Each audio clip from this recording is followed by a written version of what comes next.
Part 1.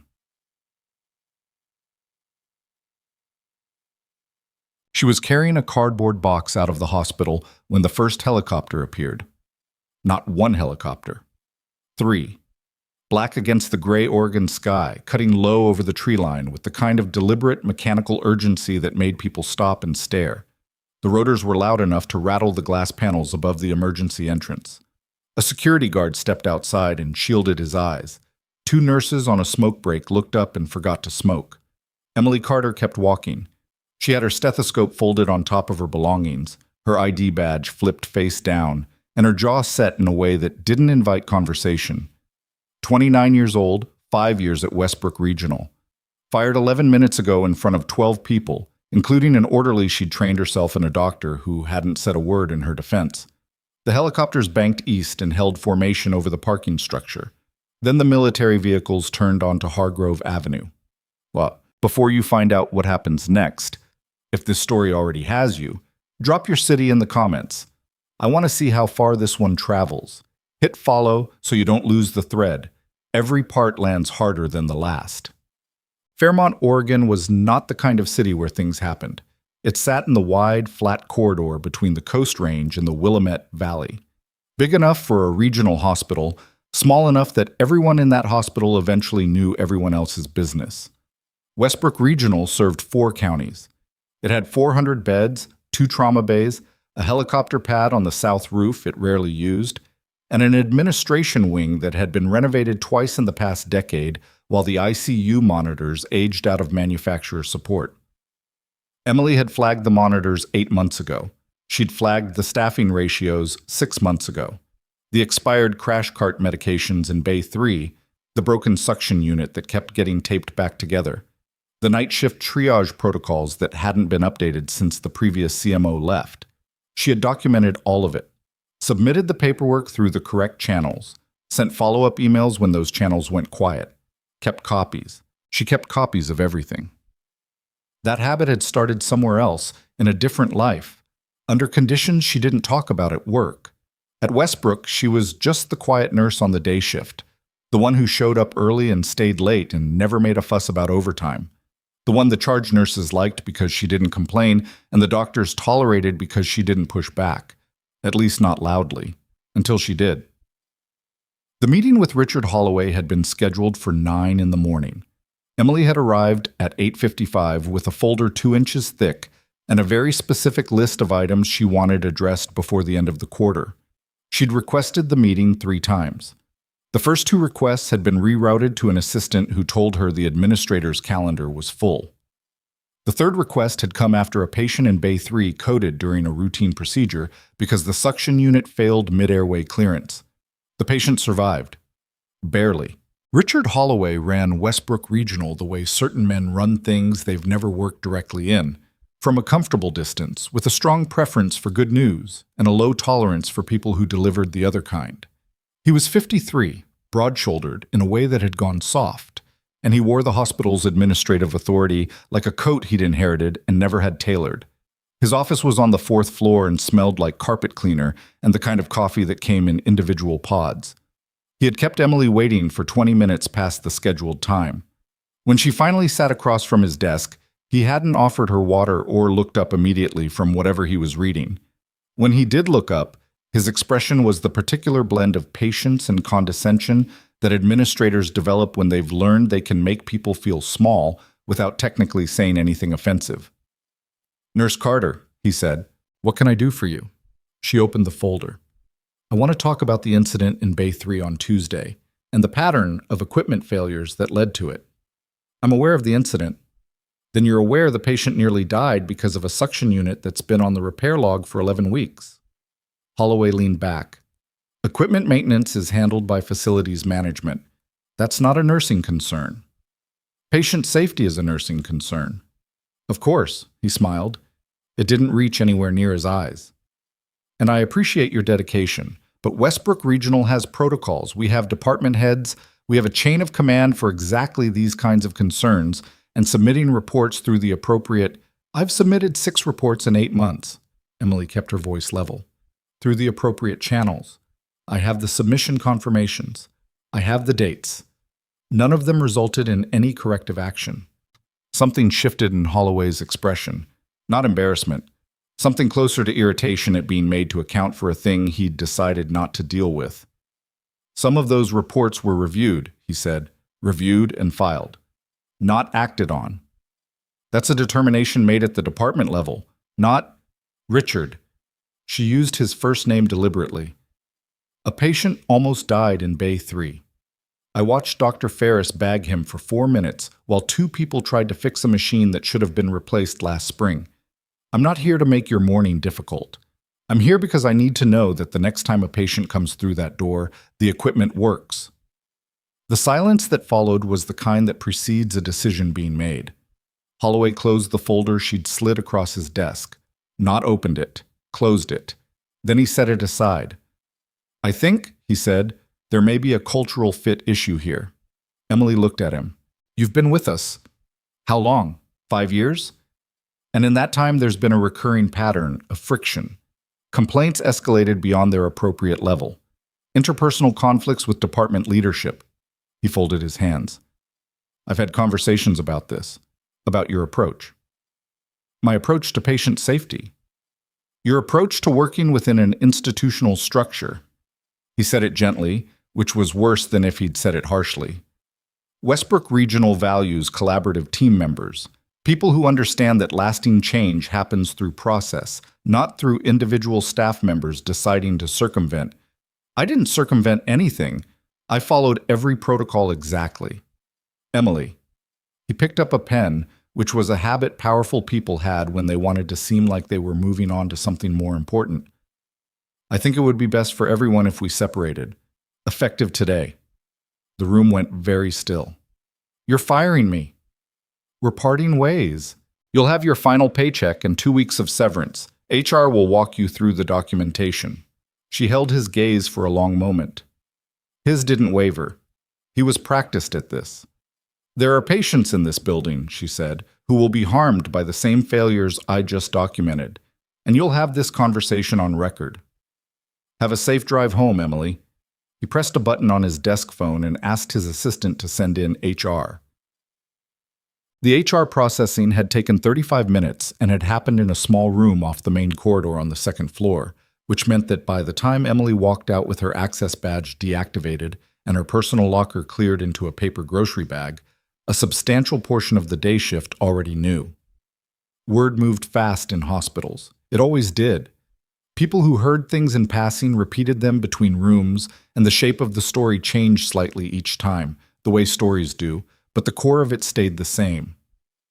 Richard Holloway had called Emily Carter into his office and fired her in front of the HR manager and 2 witnesses, and the reason given involved phrases like team dynamics and process alignment, which everyone who'd worked there longer than 6 months understood meant she'd said something true that someone powerful didn't want said. A travel nurse named Dara caught Emily in the hallway outside the locker room and handed her the cardboard box she'd found near the supply closet. I'm sorry, Dara said. This is bullshit. Thanks for the box. Do you want me to? I'm okay. Emily wasn't entirely, but the word okay had a particular utility in moments like this. It closed off certain conversations without being impolite. She'd learned that somewhere too. She took the stairs down instead of the elevator because she didn't want to be in a confined space with anyone who might feel obligated to say something. The stairwell was concrete and fluorescent and smelled like antiseptic and old rubber, and it was blessedly empty. She went down 2 flights without stopping, pushed through the door into the main lobby, and walked past the intake desk and the chairs full of people waiting, and the television mounted in the corner showing a weather segment, and she pushed through the glass front doors into the gray October morning. The parking lot was a 1/4 mile of cracked asphalt bordered by Douglas firs. Her car was in Section C, near the back, because she always got there before the closer spots filled up. She walked with the box under one arm, her keys in her other hand, not looking back. That was when the helicopters came low enough to matter. She heard them change pitch, that shift from background noise to something immediate, and she stopped walking because the instinct was older than the habit of ignoring it. 3 helicopters, and they were holding a pattern over the hospital grounds, not passing through. Her eyes tracked them without her deciding to look. Then she heard the vehicles. Two military transport trucks turned in from Hargrove Avenue. Not fast, not with sirens, but with the specific unhurried authority of convoys that don't need to hurry because everything else gets out of the way. Behind them, a dark, unmarked SUV, the kind with government plates and tinted windows. Emily stood very still in the middle of the parking lot with her cardboard box and her stethoscope and her deactivated ID badge, and she watched them come. The thing about Westbrook Regional that most people on staff understood, but rarely said out loud, was that it was a hospital in trouble before it was ever a hospital in crisis. The infrastructure problems Emily had documented were real, but they were symptoms of something larger and more deliberate. A decade of budget decisions made by people who believed the numbers on spreadsheets more than the assessments of the people actually working the floors. The ER had been running at 112% capacity for most of the last year. 3 attending physicians had left in the past 18 months. Their positions had been backfilled with rotating locum staff who didn't know the equipment, didn't know the protocols, and didn't know each other. The charge nurse on the day shift was a woman named Gloria Reyes, who was competent and exhausted and had learned to pick her battles because she didn't have the energy left for all of them. Emily had been one of the few constants. She knew where everything was, which machines had quirks, which physicians got rattled under pressure, and which ones were steady. She knew that Dr. Ferris could manage a difficult airway in the dark, but went rigid when the room got loud. She knew that the new attending, Dr. Pruitt, was technically solid but hadn't yet learned to move fast when moving fast was the only option. She knew which supply closets were actually stocked and which ones just looked stocked from the doorway. None of that was in her file. None of it was the kind of thing HR documented when they processed a separation. She'd been halfway to her car when the thought arrived, and it wasn't a dramatic thought, just a quiet, flat recognition. They don't know what they just did. Not in an arrogant way. She wasn't given to arrogance. It was just a practical accounting of the situation, the kind of thinking she'd been trained to do in circumstances considerably more dire than a hospital parking lot in Fairmont, Oregon. Assets and liabilities, present capabilities, gaps. The military vehicles pulled to a stop near the emergency entrance. She watched the SUV door open. The man who stepped out was in uniform. Not a formal dress uniform, but the kind of tactical utility clothing that read as distinctly, unmistakably military to anyone who'd spent time around it. Late 40s, she estimated.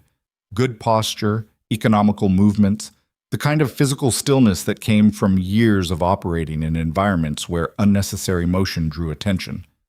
He spoke briefly to one of the men from the transport trucks, then turned and looked at the hospital entrance. He didn't look at her. Not yet. Inside the hospital, the morning had begun to come apart. The call had come in at 9:47. A charter bus carrying passengers from a regional senior center had drifted onto the shoulder of Highway 34 near the Fairmont interchange, overcorrected and rolled. The bus had been carrying 31 passengers and a driver. Initial reports from the scene were inconsistent, the way first reports always were, the numbers changing with each relay, the severity estimates ranging from some injuries to multiple critical. By the time the ER received the formal MCI alert, the first ambulances were already 12 minutes out. Gloria Reyes took the call at the charge desk and felt the particular cold clarity that experienced ER nurses develop, where the mind gets very quiet and very fast simultaneously. She started making calls. Dr. Ferris was the senior attending on. She reached him in the break room and told him what was coming. He said, "How many?" And she said, 30 plus, unknown criticals. And he said, "Okay," in a way that meant, "I hear you," but also contained the slight tension of a man calculating resources against demand and not liking the result. They had 2 trauma bays.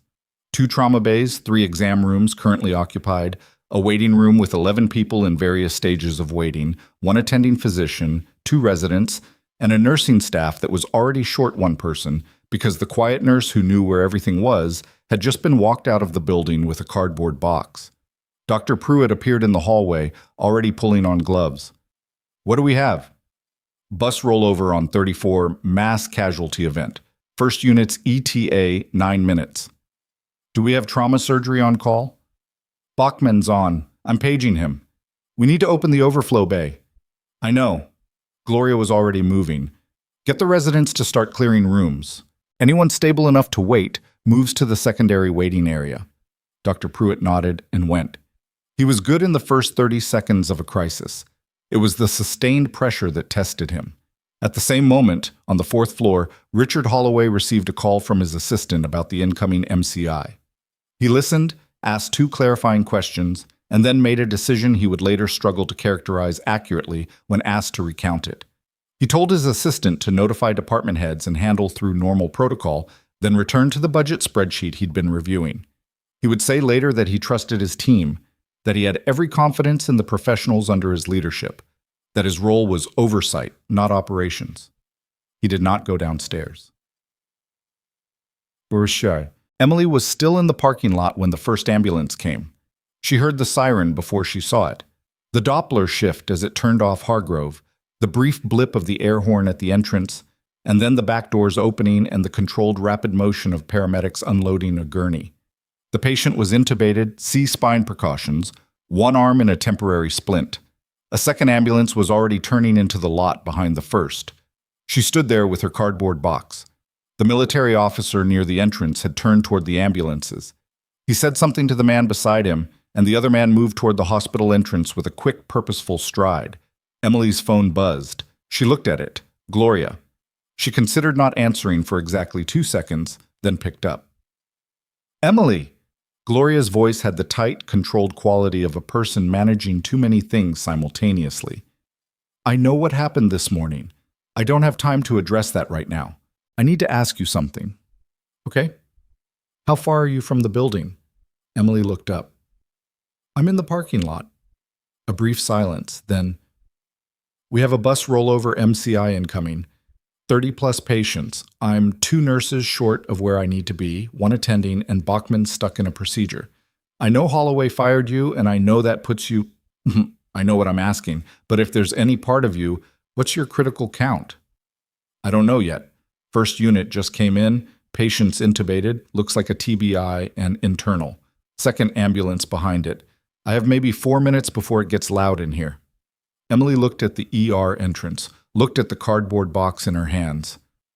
I'm not an employee, she said. It wasn't a refusal. It was a practical observation. I know. Holloway is on the 4th floor reviewing budget documents. I'm the one asking. Emily set the box down on the trunk of a car that was not her car. She'd deal with that later. I need access. I'll meet you at the door. What? She was 10 feet from the entrance when the military officer saw her. She knew the moment it happened because he went still in a particular way. Not surprised, but recalibrating, like a person who's been searching for something and has just located it in an unexpected place. He took 2 steps toward her. Emily Carter? She stopped. Yes. He wasn't quite what she'd clocked him as from a distance. Closer, he looked more tired than authoritative. The kind of tired that came not from lack of sleep, but from sustained, unresolvable pressure. There was a name tape on his jacket. Voss. I'm Colonel Darren Voss, 75th Medical Brigade. He didn't extend his hand. She was still holding the stethoscope she'd pulled from the box. We need to speak. Right now, I need to get inside. That's actually... He paused. That's why I'm here. She looked at him. Really looked. The way she'd learned to look at people in situations where context was sparse and the stakes were not. Reading what the body said beneath the words. He wasn't posturing. Whatever had brought him to this parking lot, it was real. Walk with me, she said, and she went through the doors. The ER hit her like a physical thing, the noise level already elevated, the particular quality of organized chaos that preceded full breakdown. A gurney wheeled past at speed. Someone was calling for a blood draw. Dr. Pruitt's voice from behind a curtain, controlled but pressured. Gloria met her at the threshold, looked once at Voss without comment, and handed Emily a pair of gloves. Bay 1 needs eyes. Probable splenic lac, pressure's dropping. Emily snapped the gloves on. Who's in there? Resident, Martinez. She's good, but she hasn't seen a belly like this outside of simulation. Emily was already moving. Behind her, Colonel Voss watched the woman they'd fired an hour ago take command of a deteriorating patient's care with the kind of immediate, unhesitating authority that couldn't be performed, only built, over years, in conditions most people in this building would never see. He pulled out his phone, called his adjutant. "I found her," he said. "She's already working." A pause on the other end, then, "Does she know yet?" Voss watched Emily push through the curtain into Bay 1. "No," he said, "she doesn't." Outside, the third ambulance pulled in, then the fourth, and on the fourth floor, Richard Holloway's desk phone began to ring, with calls he hadn't anticipated, about a situation he'd been assured was manageable, from people who were starting to use words like overwhelmed and we need authorization, and increasingly, where is administration? He let the third call go to voicemail. He would not make that mistake again. The bay smelled like blood and iodine and the specific metallic undertone that Emily associated with abdominal injuries, a smell she'd cataloged long before she'd ever worked a civilian ER, in a context she didn't share on her resume. The patient was a woman in her 70s, gray-haired, still wearing a floral print top that had been cut open by the paramedics. Her BP on the monitor read 88/54 and dropping. Her abdomen was rigid. An IV was running, a bag of saline nearly empty, and Dr. Martinez, young, precise, currently the most capable person available, was assessing with hands that were steady but eyes that were asking for backup.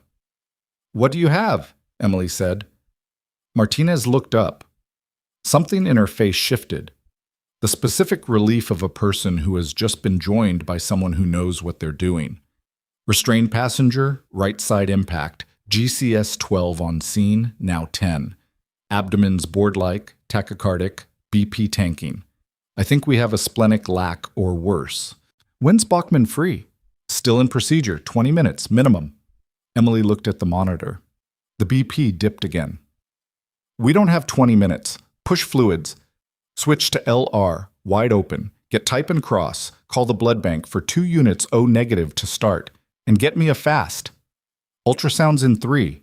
Borrow it. She looked at the woman on the bed. The woman's eyes were half open, unfocused. "Ma'am, my name is Emily. You were in an accident and you're at the hospital. We're taking care of you." The woman's lips moved. Nothing came out. "She's been in and out," Martinez said. "Her name?" "Paramedics got it. Loretta Gaines." "Loretta." Emily took the woman's hand briefly, not for the patient's benefit entirely, but for her own calibration, that old field medic habit of making physical contact to assess more than the monitors could say. Skin cool and clammy.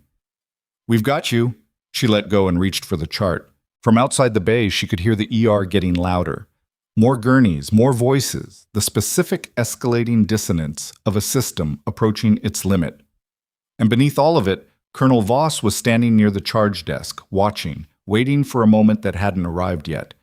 A moment when the woman who didn't know the full reason he was there would have enough space to hear it. That moment was not now. The fourth ambulance had just backed into the bay, and somewhere in the building, an alarm that had been ignored for 8 months was about to stop being ignorable. Part 2. The fourth ambulance had just backed into the bay. The rear doors swung open before it had fully stopped, and 2 paramedics dropped the wheels on a gurney carrying a teenage boy whose left leg was bent at an angle that made the intake nurse look away for half a second before she caught herself. One of the paramedics was talking fast, mechanism of injury, vitals en route, what they'd given him.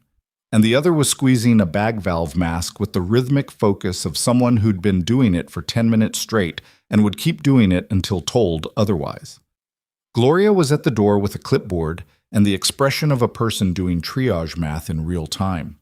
She pointed the gurney toward Bay 2 and called for Dr. Pruitt without raising her voice, which was how you could tell she was actually scared. When Gloria got scared, she got quieter.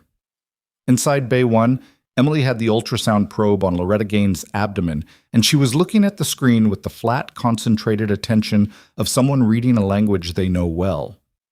Free fluid in Morrison's pouch. A lot of it. The spleen wasn't just lacerated, it was shredded, and the blood pooling in the abdominal cavity was visible even on the hospital's aging ultrasound equipment, which had a tendency to wash out contrast at the edges. Get Bachman out of that procedure, Emily said. Martinez was already on the phone. I'm trying. They said he's mid-closure. Tell them we have a grade 4 or 5 splenic injury, BP is 82 and dropping, and if he doesn't have someone to hand off to right now, we're going to lose her before he finishes his sutures. Martinez relayed it. There was a pause. Then she looked up. He's coming. Good. Keep the LR running, add another large bore IV, and don't let that pressure drop below 75 without calling me. Emily stripped the probe off and moved toward the curtain. I'll be back in 4 minutes. She stepped into the corridor, and it was immediately clear that the ER had crossed a threshold. There was a specific auditory signature to a department losing ground. Not louder exactly, but differently loud.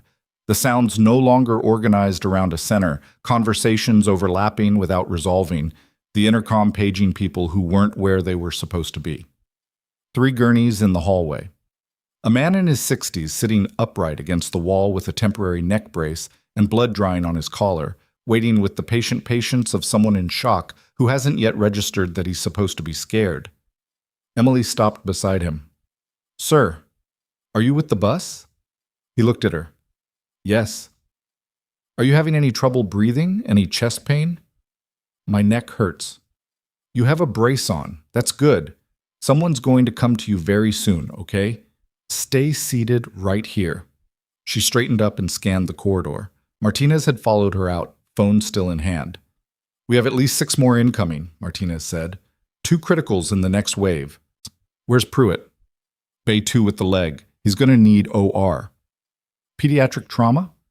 We don't have a pediatric surgeon on today. Bachman covers. Then Bachman's going to be very busy.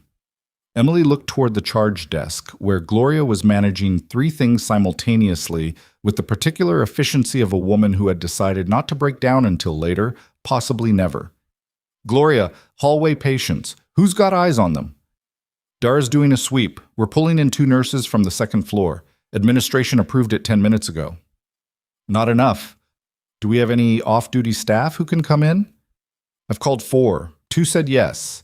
45 minutes out minimum. Emily nodded. She looked at the board. The patient tracking whiteboard that showed every bed, every status, every attending assignment, and was currently showing more red markers than she'd ever seen on a day shift at this hospital. There were patients with no assigned physician yet, patients marked waiting assessment who'd been waiting long enough that the timestamp made her jaw tighten. I need a runner, she said. Someone who knows the building and can move. A young man in scrubs near the supply station raised his hand. He was maybe 22, a patient care technician named Odell, who she'd worked with twice. I can do it. Good. You're going room to room every 8 minutes. Any patient in the hallway who looks like they're getting worse, breathing changes, level of consciousness changes, new bleeding, you come find me immediately. Don't wait for a nurse to be available. Find me. Got it. She turned back toward the corridor and nearly walked into Colonel Voss. He was standing with his back against the wall, out of the way of the foot traffic, which told her something about his situational awareness. He wasn't pacing, wasn't inserting himself, wasn't doing what a lot of people in authority positions did when they were in a space they couldn't control. He was watching, cataloging, waiting. You've been operational for 14 minutes, he said. It wasn't a compliment or a criticism. It was an observation. I know. She moved past him. Carter. Not loud, but the particular quality of it made her stop. She turned. He said, I need 5 minutes. When you have them. I don't have them yet. I know that too. He said it evenly. I'll be here. Bachman emerged from the procedure suite 12 minutes later, still pulling off his outer gown, a man in his 50s with thick forearms and the specific unhurried speed of a trauma surgeon who'd learned that running made everyone else nervous. Emily met him at the door of Bay 1, gave him the 60-second version, mechanism, vitals trend, ultrasound findings, what they'd done, and watched his face while she talked. You're not on staff, he said. No. He looked at her for a moment. You're the one Holloway fired this morning. Yes. Bachman looked at the monitor, looked at Loretta Gaines, whose pressure had stabilized at 88 but wasn't climbing. Good catch on the fast, he said, and pushed past her into the bay. It wasn't an endorsement or an apology. It was a surgeon acknowledging a correct assessment before moving on to the work, which in its way was the clearest form of professional respect she'd received all day. She let him take over and moved back to the corridor. The second wave of ambulances was arriving. She could hear them before she saw them. The staggered sirens, the radio chatter bleeding through the ambulance bay doors. The first gurney through carried a man in his 40s in full C-spine precautions, bilateral arm injuries, vitals, borderline. The paramedic report identified him as the bus driver. The second gurney carried an elderly woman who was awake and crying and asking for someone named Patrick, which meant she was conscious and verbal and could wait 2 minutes while the unconscious patients got seen first, and Emily made herself remember that the waiting was necessary, even though the sound of it was hard. Dr. Pruitt appeared at her shoulder. "We need to talk about the board." "Walk with me." They moved down the corridor. Pruitt was holding his tablet, pulling up patient data as he walked. "We have 9 patients currently assigned, 4 waiting assessment, 2 in the hallway with no assigned physician, 1 in Bay 2 who needs OR, and I have no idea when OR will be available." "OR status?" "1 room open. They're prepping it for the leg." "That's for the teenager?" "Yes." Bachman just looked at the imaging. "He's going to need vascular repair." "Then Bachman's in OR after Gaines goes up." Emily stopped at the end of the corridor where she could see the full length of the ER. The 2 hallway patients without assigned physicians. What's their presentation? The man with the neck brace is stable, GCS 15, probably soft tissue. The woman next to him has a right arm fracture, complaining of rib pain. Needs imaging. I'll triage them now and make the calls. You need to be managing the assessed patients, not doing hallway triage. You've got enough. Pruitt looked at her. He was 34, good training, not enough experience yet for a mass casualty event, and he was fully aware of the second thing in a way that made him teachable rather than defensive. "Are you running this?" It was a direct question, and it deserved a direct answer. "Someone needs to," she said. He nodded once. "Okay." That was how it worked when people were too busy to be territorial. The hierarchy collapsed into function, and whoever could do the job got the job. It wasn't elegant.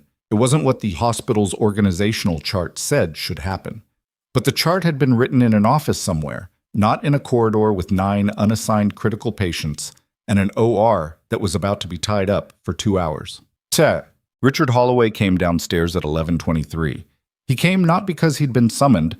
No one had been able to reach him directly, which would itself be a subject of later inquiry, but because his assistant had physically walked up to the 4th floor and knocked on his closed door and told him, with the careful delivery of someone choosing words to produce a specific reaction, that the emergency department was managing a multi-vehicle mass casualty event with critical resource shortages and that department heads were asking for administrative authorization on several decisions. He put on his jacket. He took the elevator. The ER hit him the way it hit everyone who spent most of their time on the 4th floor, as a sensory reality that the abstraction of administrative oversight had allowed him to forget. The noise, the smell, the controlled urgency that was very close to something less controlled. He stood near the entrance for a moment, trying to locate a familiar face he could address as a subordinate. What he located instead was Emily Carter. She was standing at the hallway assessment station, examining a man's shoulder, her stethoscope around her neck, and a pen in her hand, speaking to the man in a voice too low to hear from where Holloway stood. She was giving instructions to the patient care technician beside her. She was, unmistakably, working. Holloway moved toward her. His face had already arranged itself into something useful. "What is she doing here?" he said. He addressed the question to Gloria, who was passing within earshot, because he understood instinctively that directing it at Emily herself would require a different kind of confrontation. Gloria stopped. "She came back in to help with the MCI. She doesn't have access. Her badge was deactivated this morning. I let her in personally." Holloway looked at Gloria. Gloria looked at him with the particular flatness of a woman who had been awake since 6 and was managing a mass casualty event and was not prepared to spend emotional energy on this. "We were short staff in a critical situation," she said. "I made a judgment call." "That's not your call to make." With respect, Richard, when you weren't reachable for 40 minutes during an active MC1, someone had to make it. Emily had straightened up and was now looking at Holloway across the corridor without expression. The man on the assessment table glanced between them with the mild, concussed confusion of someone who wasn't sure if what he was seeing was real. Emily, Holloway kept his voice measured, you're not authorized to be in this facility. I know, she said. I need you to gather your belongings, and I have a grade 4 splenic injury in Bay 1 waiting for the OR, a teenage patient in Bay 2 with vascular damage to the lower leg, 4 unassigned patients in the corridor, and 2 more ambulances en route. If you want to take me off the floor right now, you can do that. She paused. But I'd like to know who you're planning to replace me with. Holloway's jaw moved. He was a man accustomed to conversations going the way he directed them, and this one had stopped doing that. This is a liability. Richard, Dr. Bachman's voice from behind him, carrying the dry precision of someone who had done several difficult things before 11 o'clock and was not in the mood. The surgeon had appeared in the Bay 1 doorway, chart in hand. I need that OR authorized, now, and I need a second attending in this department. If you have those things to offer, say so. If you're here to stand in the hallway and discuss employment status, go back upstairs. The silence that followed was brief and very complete. Holloway looked at Bachman, looked at Gloria, looked at Emily, who had already turned back to her patient. Authorize the OR, he said finally, to no one in particular, and moved toward the administrative side of the department, where there were phones and computers and the illusion of control. It was at 12:41 that Colonel Voss finally got his 5 minutes. The ER had not quieted exactly, but it had found a rhythm, the kind that came after the worst of the initial wave when assessments were done and the waiting replaced the not knowing. Emily had moved 3 patients to the secondary ward, sent 2 to OR, stabilized 2 in the bays, and was currently standing in the small family consultation room with a cup of coffee she hadn't touched yet, and Voss had simply followed her in and closed the door. You have 5 minutes, she said. He sat. She didn't. We've been trying to reach you for 3 weeks, he said. She looked at him. My contact information hasn't changed. It wasn't through official channels. It was through the VA regional office, then through your former unit liaison, then through 2 intermediary numbers. He paused. You're hard to find when you want to be. I wasn't hiding. I was working. I know. That's actually the problem. He leaned forward, forearms on knees, the posture of someone getting to the part that matters. Emily, what do you know about Operation Lodestar? Something happened in her face. It wasn't dramatic. A very small shift, the kind that only registered if you were watching for it. The name landed. That's classified, she said. It was. The classification was partially lifted 14 months ago. He held her gaze. There's a congressional inquiry. It's been running quietly. The public record is thin, but it's moving. One of the primary areas of review involves the medical unit attached to the 3rd Special Operations Support Battalion during the Kandahar deployment in 19 and 20. I'm aware of what unit I served with. There were 6 personnel in that unit who received no official commendation for their actions during the Zaranj corridor incident. You were one of the 6. He said it without ceremony. We've spent 14 months trying to correct that. The inquiry has surfaced documentation of command-level decisions to suppress the after-action reports. There's a name attached to those decisions, a colonel at the time, Reginald Mace. He's currently a deputy director at DoD Procurement. Emily was very still. The inquiry needs testimony, Voss said, from people who were there. 2 of the 6 have already submitted. 3 others are being located. He paused. You're the one we needed most, because you're the one whose report was suppressed first, and most deliberately, and it appears that your report contained documentation of what actually happened in the corridor, including what Mace ordered and what you and your team did instead. She was quiet for a long moment. Outside the closed door, the ER continued its noise. Who sent you? She said. Brigadier General Tara Novak, Office of the Inspector General, Army. She signed the orders herself. Novak? Emily set down the coffee cup. She knew my CO. She was your CO's CO? Yes. Voss watched her. She's been aware of the suppression for a long time. She needed the inquiry to be far enough along before she could move, or Mace would have had time to bury more than he already has. Emily looked at the wall. There was a framed poster on it, one of those hospital wellness posters with a photograph of a mountain and a phrase about healing. She'd always found them vaguely insulting in the specific context of an ER, but she'd never said so. "Why now?" she said. "Why today? Why are you in my parking lot?" "Because your security clearance, which was never formally revoked, just quietly set aside, flagged 2 days ago when you submitted a formal patient safety complaint through the Oregon Health Authority." He paused. "The complaint triggered a cross-reference against an open federal file that we've been monitoring. The system flagged your name. We tracked your current employment. We were going to reach out through proper channels on Monday." He stopped. "Then this morning happened. Holloway fired me." "Yes." Something in his expression shifted, the professional neutrality thinning slightly, just enough to show what was underneath it. "We saw that, and then we saw the MCI alert go out, and the decision was made to move today." Emily looked at him steadily. "What does that mean? You saw that?" Boss was quiet for a second, choosing his words. "The federal file that cross-referenced your name, it's not only about Lodestar. There's a secondary element, a complaint filed with the OIG 18 months ago about a federal program tied to Westbrook Regional's funding structure." He paused. "I can't tell you more than that until you agree to sit down formally. But what I can tell you is that some of what you've been reporting about this hospital, the safety violations, the buried complaints, the retaliatory firings, it may be connected to something larger than one administrator making bad decisions." The room got quiet. Emily's hand was resting on the table. She looked at it, at the calluses on her knuckles that had never entirely gone away. "Mace," she said, "what does Mace have to do with a regional hospital in Oregon?" "That," Voss said, "is exactly the question." A knock at the door. Gloria's voice. "Emily, I need you. Bay 2, the teenager's crashing." She was out of the chair before Gloria finished the sentence. The boy's name was Marcus Teller. He was 16, he had a name from his school ID that someone had found in the wreckage, and he had been stable in Bay 2 for the past 40 minutes while they waited for the OR to open up, and now he was not stable. Dr. Pruitt was already there, both hands working, his face showing the tight concentration of a physician who knows what's happening and knows he needs more than he has.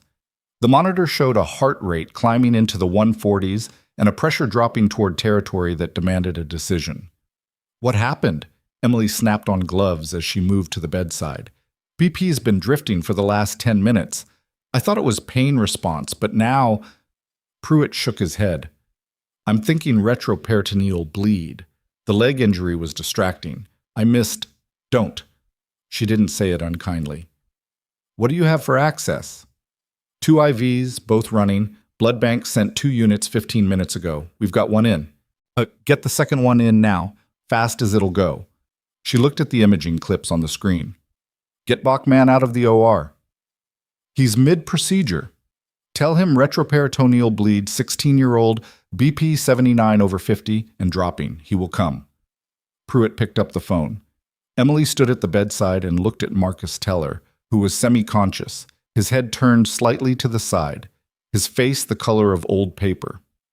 His left leg was in a temporary stabilizing splint, the vascular repair that was supposed to save it now secondary to the larger catastrophe developing in his abdomen. He was breathing, short, fast breaths. His lips were dry. She put her hand on his forearm. "Marcus, stay with me, okay? We're right here." His eyes opened part way. He didn't say anything, but he didn't look away. Bachman arrived in 4 minutes, which was faster than it should have been physically possible. And the expression on his face when he looked at the imaging was the specific expression of a surgeon absorbing bad news and immediately moving to address it. No wasted motion. Or 1 is still being cleaned, or 2 is available now. "Take it," Emily said. "I need to finish the vascular repair on the leg in the same procedure or he loses it." "I know. That means 2 surgeons. Who do you have?" Bachman's mouth tightened. Ferris can assist. He's not a trauma surgeon, but he's solid. Then use him. I need admin authorization for the OR diversion. I'll get it. She was already moving. What followed was 3 minutes that she would later describe in the flattest possible terms as a discussion with hospital administration, which was technically accurate and left out the part where she walked directly into the administrative workspace where Holloway was on the phone and waited with visible, pointed patience until he ended the call, then told him what was needed in 20 words and held his gaze until he picked up the other phone and authorized it. He didn't look at her while he did it. She didn't need him to. By 2 in the afternoon, Westbrook Regional had treated 19 of the 32 bus passengers. 4 were in surgery. 3 were in the ICU. The rest had been assessed, stabilized, or transferred to the secondary unit pending further imaging. The corridor had been cleared. The waiting room had thinned. The ambulance bay was quiet for the first time in 4 hours. Emily was standing at the charge desk writing case notes, which she technically had no legal standing to do, a fact that no one in the department had raised in the past 3 hours. When she heard Holloway's voice behind her, he wasn't addressing her directly. He was talking to someone she didn't recognize, a man in a suit who'd arrived about 20 minutes ago and whom she'd assumed was from the hospital board. The department performed extremely well under pressure, Holloway was saying.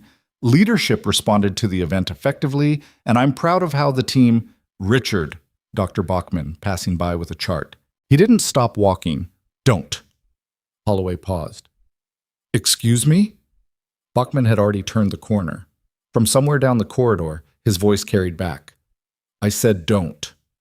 The man in the suit was looking at Holloway with an expression that was carefully neutral in the way that suggested he was recording everything and forming opinions. Emily kept writing her notes. She wasn't smiling. She wasn't doing anything, outwardly, except documenting. But she caught Gloria's eye across the desk. Gloria said nothing. She just gave a single, small nod that contained about 15 different things.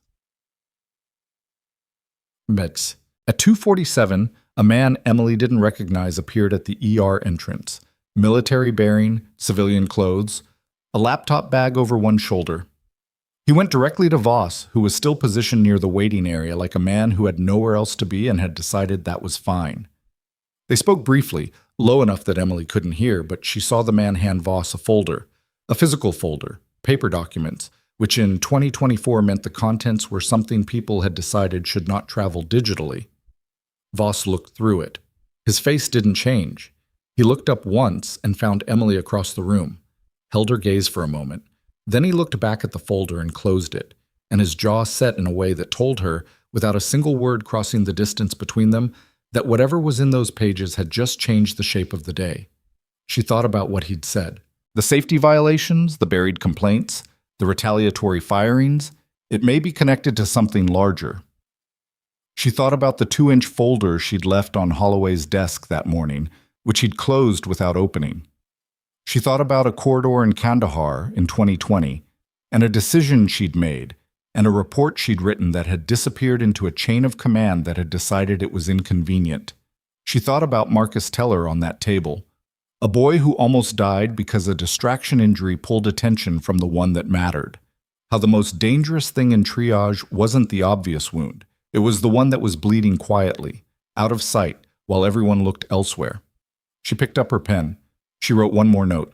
Then she turned around and walked toward Voss. Whatever was in that folder, she had a feeling she was already part of it, had been for a long time without knowing the full shape of it. And whoever had been counting on her staying quiet, staying small, staying in a parking lot with a cardboard box and a deactivated badge, they had miscalculated. They had miscalculated the moment Holloway closed that folder without opening it. She was 4 steps from Voss when his phone rang. He answered it, listened for approximately 6 seconds, and his expression, the controlled, practiced neutrality of a career military officer, shifted into something she hadn't seen on him yet. He lowered the phone and looked at her. They found Mace's financial records, he said. His voice was very quiet, and Westbrook Regional is in them. Part 3. Westbrook Regional is in them. Emily didn't move for a second, not because the words didn't land, they landed hard, but because she'd learned a long time ago that the first response to information that changes the shape of everything should not be visible on your face, until you've decided what to do with it. How deep? She said. Deep enough that the OIG didn't send one person. Voss pocketed his phone. They sent a team. They've been in Fairmont since yesterday morning. We were waiting on the financial records to confirm before we moved. He glanced toward the administrative corridor. The records confirmed. Emily looked at the hallway where Holloway had disappeared 20 minutes ago. The man in the suit was still near the entrance, no longer pretending to be casual about what he was there for. Who is he? She asked, meaning the suit. Special Agent Dennis Cara, Federal OIG, Criminal Investigations Division. He's not here about the bus crash. No, Voss said. He was already here. The bus crash just made the timing complicated. She absorbed that. The bus crash hadn't brought the federal government to Westbrook Regional. The federal government had already been coming. The bus crash had just meant that when they arrived, the hospital was mid-disaster, and the woman they needed most was in the parking lot with a cardboard box. What's the connection to Mace? She said. His financial records show a series of payments over 3 years to a consulting firm that doesn't exist in any corporate registry. The payments correlate with contract awards, federal medical supply contracts, that went through a procurement office Mace oversaw. 3 of those contracts had Westbrook Regional listed as a regional fulfillment partner. Voss paused. The contracts were for emergency medical equipment that the hospital was paid to maintain and deploy. Emily was already ahead of him. Equipment that was never delivered, or delivered and immediately redirected. The OIG has been trying to reconstruct the chain for 14 months. The problem is that the hospital's internal records, procurement logs, maintenance reports, inventory audits are inconsistent in ways that look like errors but aren't. They were altered. Yes.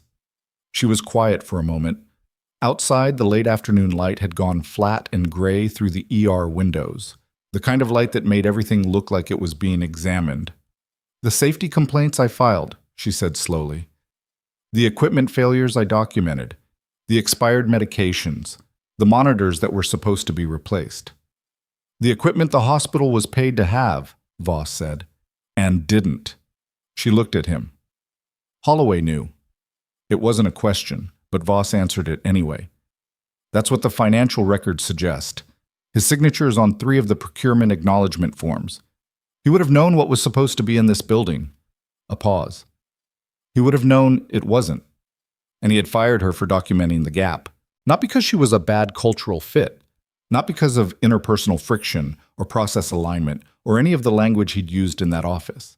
Because she had been building, methodically and accurately, a paper record of exactly what he needed no one to record. The folder. She had left it on his desk. He had closed it without opening it. And she understood now that it wasn't because he didn't know what was in it. It was because he already knew, and he couldn't risk anyone else seeing the details aligned in one place. She thought about the suction unit in Bay 3, about the monitors with the expired manufacturer support, about Loretta Gaines on the table with her abdomen full of blood, and a teenage boy who almost died partly because a department running on inadequate equipment and short staff had missed a secondary injury for 40 minutes. The equipment the hospital was paid to have, and didn't. People had been harmed by that gap. Not statistics, not incident reports. Loretta Gaines, Marcus Teller. Every patient who had rolled through those doors in the last 3 years while Richard Holloway signed procurement forms and cashed out whatever arrangement he had with a man named Mace. She became aware that her hands were very still at her sides. She made a conscious decision to keep them that way. "What do you need from me?" she said. What they needed was specific, and Voss explained it quickly, the way military personnel explain things when the situation was already moving and there wasn't time for the version with context and reassurance. The congressional inquiry needed a witness who had direct documented experience of both Mace's conduct during the Kandahar deployment and the subsequent suppression of her after-action report. That report, which she had submitted through proper channels in the fall of 2020, and which had been formally recorded as received and under review, and then never acted on, had contained an account of what Mace had ordered during the Zaron corridor incident, and what Emily and the combat medical team had done instead, and how many people had survived because of that deviation from a commander's order. Mace had survived his career because the report had been buried.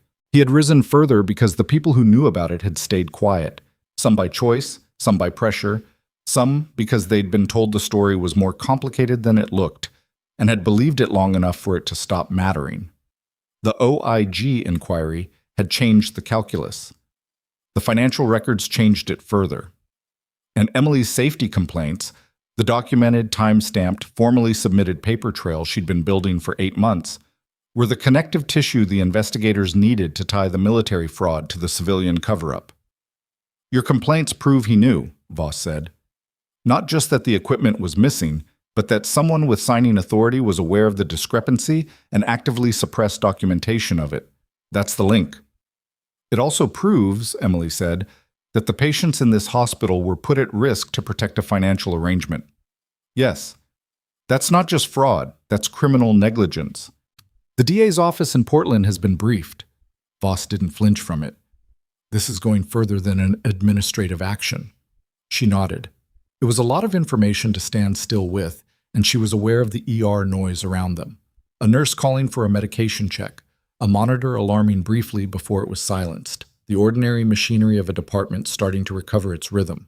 And the contrast was almost disorienting. The casual continuation of hospital work against the weight of what had been operating beneath it for years. "I have the originals," she said. Voss looked at her. "My complaint submissions, I kept the originals. And the email confirmations. And a personal log I maintained separately. Dates, times, what I reported, what response I received. I started it after the first 2 complaints went nowhere." She met his eyes. "I kept it off the hospital server." A pause. Something moved in his expression.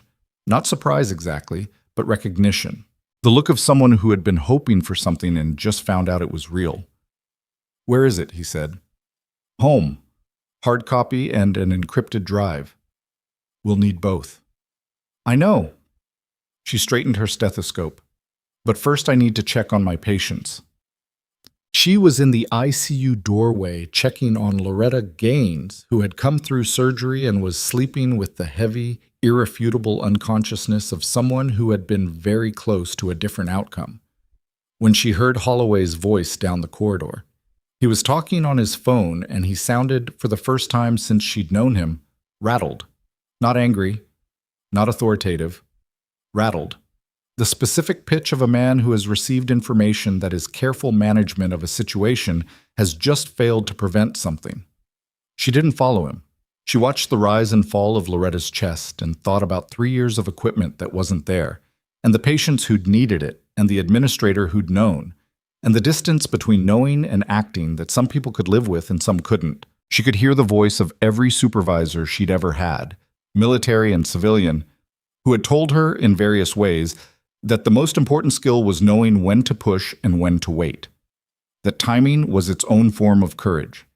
She had been waiting for 8 months, filing reports, following protocol, doing everything right through every channel available. She was done waiting. She walked to the nurse's station and found a piece of paper and wrote down the address of her apartment and the location of the file box she kept in the hall closet, because if something happened before she could retrieve it herself, someone needed to know where it was.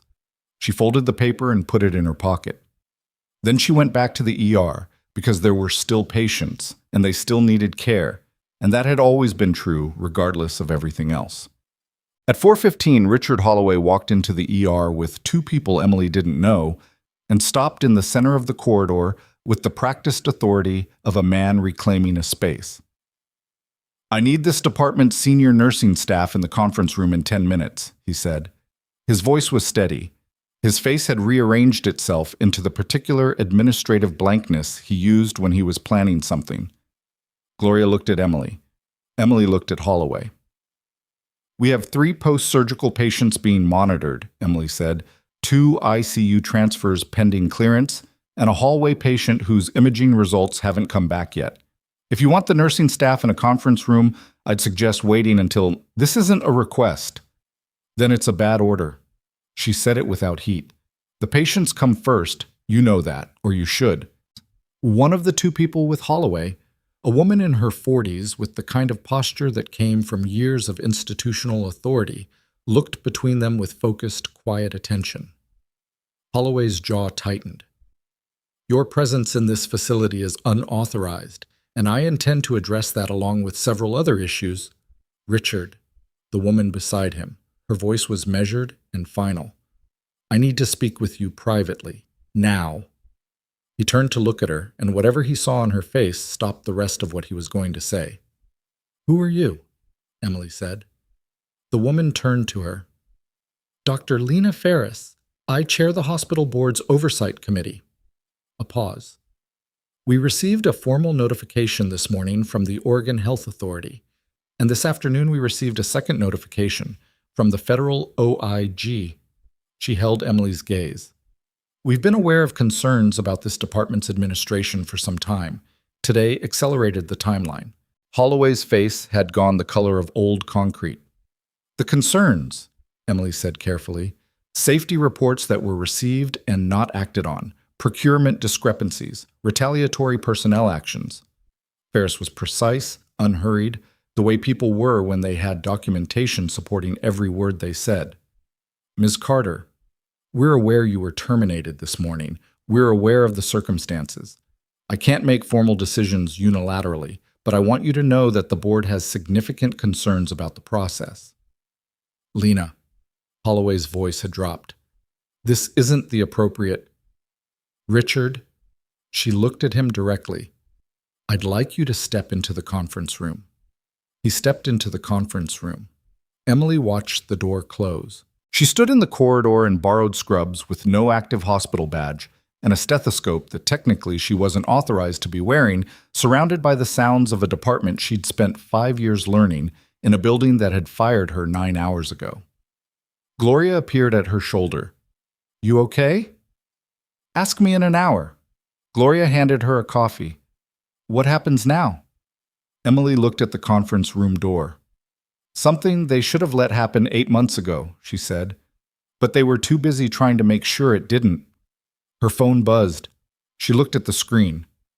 Unknown number. She almost let it go, then answered because she'd learned that unknown numbers on bad days usually weren't nothing. Emily Carter, a man's voice, not Voss. Older, flat, with the careful precision of someone who had rehearsed this call. This is Deputy Director Reginald Mace. I think it's time we had a conversation. The ER kept moving around her. Nurses, patients, monitors, the ordinary relentless function of a department that had survived a bad day and was still standing. She didn't say anything for 3 seconds. Then, I've been waiting for this call for 4 years. And she walked toward the exit because whatever Mace was about to say, she wasn't going to say what she needed to say in a hospital corridor where anyone could hear it. And because she knew, with a certainty that settled into her bones, the way certainty did after years of trusting it, that the moment she stepped outside, the ground was going to shift under everyone's feet, including his. Part 4. She walked through the ambulance bay doors and into the cold Oregon air, and the noise of the hospital fell behind her like a curtain dropping. The parking lot was emptier now than it had been this morning. The military transport trucks were still there, parked along the service road in the way that large vehicles park when they expect to stay a while. The helicopters were gone. She'd heard them leave sometime around 2, but the SUV with the government plates was still near the entrance, and a second vehicle had joined it, a dark blue sedan with federal tags that hadn't been there before. She walked until she was 20 feet from the nearest vehicle and then stopped, because she wanted open space and she wanted to see if anyone was watching her. She put the phone to her ear. Deputy Director, she said, I'll say this once. Anything you say to me in this call, I will repeat under oath. If you're recording this, so am I. If you're planning to offer me something, the answer is no before you start. If you're planning to threaten me, I'd recommend you think carefully about the day I've had and what I'm currently standing next to. A pause. The kind that told her he had not expected that particular opening. I'm not threatening you, Mace said. His voice was 63 years old and had the texture of a man who had spent a career being careful. I'm trying to have a conversation before things get further than they need to go. They're already as far as they need to go. You don't know the full picture. I know enough of it. She kept her voice level. I know what you ordered in the Zaranj corridor. I know what we did instead. I know that 18 people came home because we didn't follow your instructions. And I know that my report documenting that decision was buried in your office and marked reviewed and filed. She paused. I know that your name appears in a financial relationship with a hospital where I've spent 5 years watching patients get hurt by equipment that was paid for and never delivered. That's the picture I have. Tell me what I'm missing. Another pause, longer this time. You're a problem, he said. Not with anger, with something that sounded almost like exhausted acknowledgement. I've been told that before. The inquiry is going to make a lot of noise. A lot of people are going to get caught in the edges of it who weren't involved the way you think they were. Then they should have said something 4 years ago. She watched a nurse exit through the ambulance bay doors, light a cigarette, and move to the far end of the building, not noticing her. Is that what this call is? You're worried about collateral damage to people who kept quiet? I'm telling you that testimony has consequences, not threats. Facts. Deputy Director. She let the title sit for a second, let him hear how little weight she gave it. I wrote a report in 2020. I submitted it correctly. It was suppressed. I came home and took a nursing job in a small hospital in Oregon and kept my head down for 4 years. And in that time, I watched this building run on equipment it didn't have because someone was getting paid for equipment that wasn't here. I reported that too. Correctly. 6 times. She paused. I've been patient. I've been quiet. I've done everything through channels, and none of it has worked because the channels were yours. The air was cold and damp and smelled like rain coming. So no, there's no version of this conversation that ends with me staying quiet. The line was silent for 4 seconds. You'll be hearing from my attorneys, he said. I expect so. She pulled the phone from her ear. She stood in the parking lot for a moment after she ended the call. Her hands were not shaking, which surprised her slightly. They had shaken after the Zaranj corridor. They had shaken in the supply room of a forward operating base while she wrote the report she knew would disappear, the pen moving across the page with the particular tremble of someone who was very calm and very furious simultaneously. She was still furious. She'd just had 4 more years to learn what to do with it. She turned and walked back inside. Voss was waiting near the charge desk. He looked at her face and said, Mace called you. How did you know? Because he called 2 of the other 3 witnesses in the past hour. It's what he does when he's scared. He said it without satisfaction. What did he say? That testimony has consequences, that I don't have the full picture, that I'll be hearing from his attorneys. She handed Voss the small digital recorder she'd pulled from her pocket, a habit she'd maintained since the army, the same way she maintained copies of everything. Recorded with his knowledge. I told him up front. Voss looked at the recorder for a moment, then looked at her with an expression that contained, briefly, something that wasn't professional. You've been ready for this for a long time, he said. I've been ready since 2020, she said. I just didn't have enough company. She pocketed the recorder. I need to retrieve my files from home. Who do I coordinate with? Kara. He'll want to accompany you or send someone. Fine, but I need an hour first. I have patience. The board meeting started at 5 o'clock. Emily wasn't in it. She was in the ICU, checking on a man named Gerald Whitmore, who had come off the bus with 3 fractured ribs and a pulmonary contusion, and was breathing with the careful, deliberate effort of someone who had been told not to cough. He was 71, a retired school teacher who had been on his way to a weekend trip with the senior center, and he was awake and irritable in the particular way of people who are in pain and processing the fact that their day had gone extremely wrong. How's the other driver? He asked her. She'd checked his chart twice and looked at his drainage output and adjusted his oxygen flow, and he'd waded through all of it before asking, He's in surgery. It was true. The bus driver had gone up to the OR at 3:30. Not his fault, Gerald said. Tire blew. I saw it happen. Everybody acted like he just... But it wasn't his fault. We'll make sure that gets documented, she said. He looked at her. You the nurse they fired this morning? She paused. Word travels. My nurse told me. She was mad about it. He shifted against his pillows with a wince. You came back anyway. There were patients. He was quiet for a moment, working through something. My wife's downstairs, in the waiting room. She drove 2 hours when she heard about the crash. Can someone tell her I'm okay? I'll go myself. You don't have to. I know. She adjusted his oxygen one more time. I'll go. She found Margaret Whitmore in the secondary waiting room. A woman in her late 60s, white-haired and compact, sitting with both hands in her lap and her purse on the chair beside her like she'd been holding herself very still since she arrived. Emily sat in the chair across from her and told her what Gerald's condition was in plain terms. The ribs, the lung contusion, what the next 24 hours would look like, what to watch for. Margaret listened without interrupting, and when Emily finished, she put her hand over Emily's briefly and said, "Thank you for telling me straight." It was a small thing, but small things had a way of mattering more on days like this one, when everything large was loud. She heard about the board meeting secondhand, which was how most important things traveled inside a hospital. Dr. Ferris found her in the corridor at 5:45 and fell into step beside her without being asked.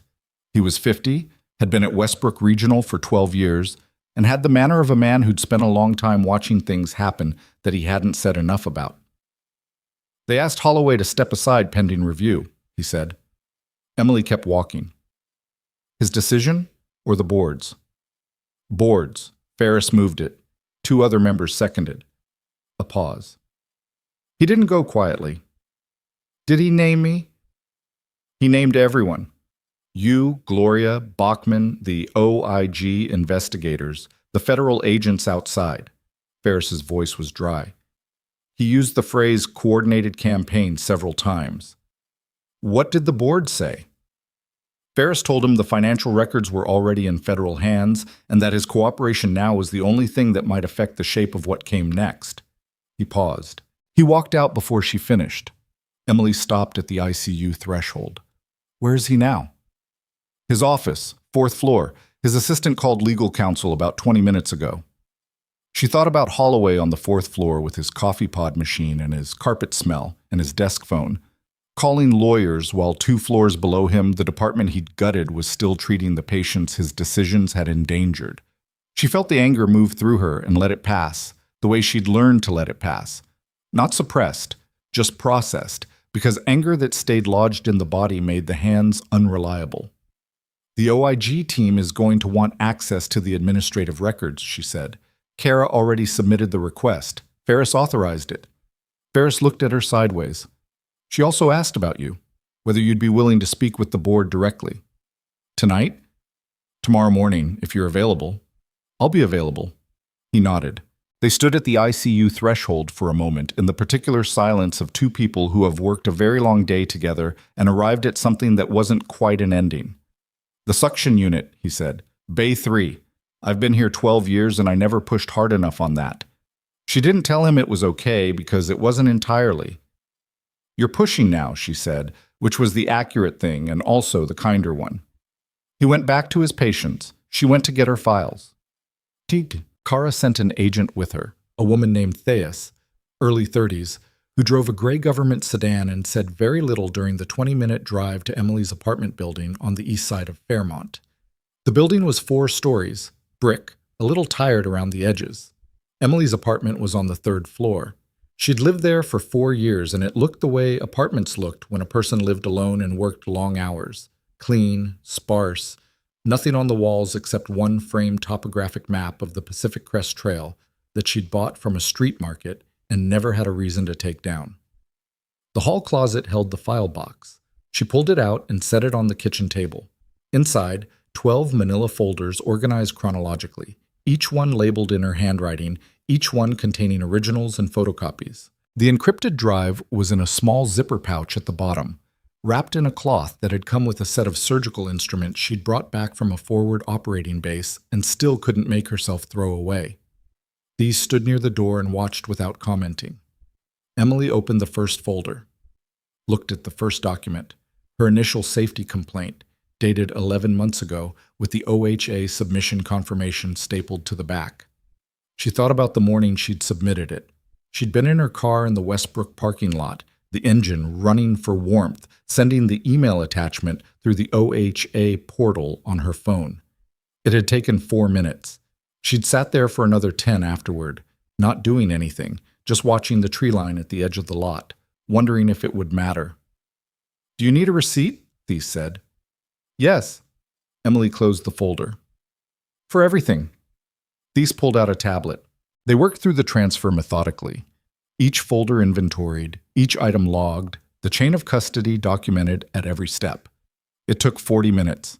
Outside the window, Fairmont went dark, and the rain that had been threatening all afternoon finally arrived, tapping against the glass with the unhurried persistence of weather that had been patient all day.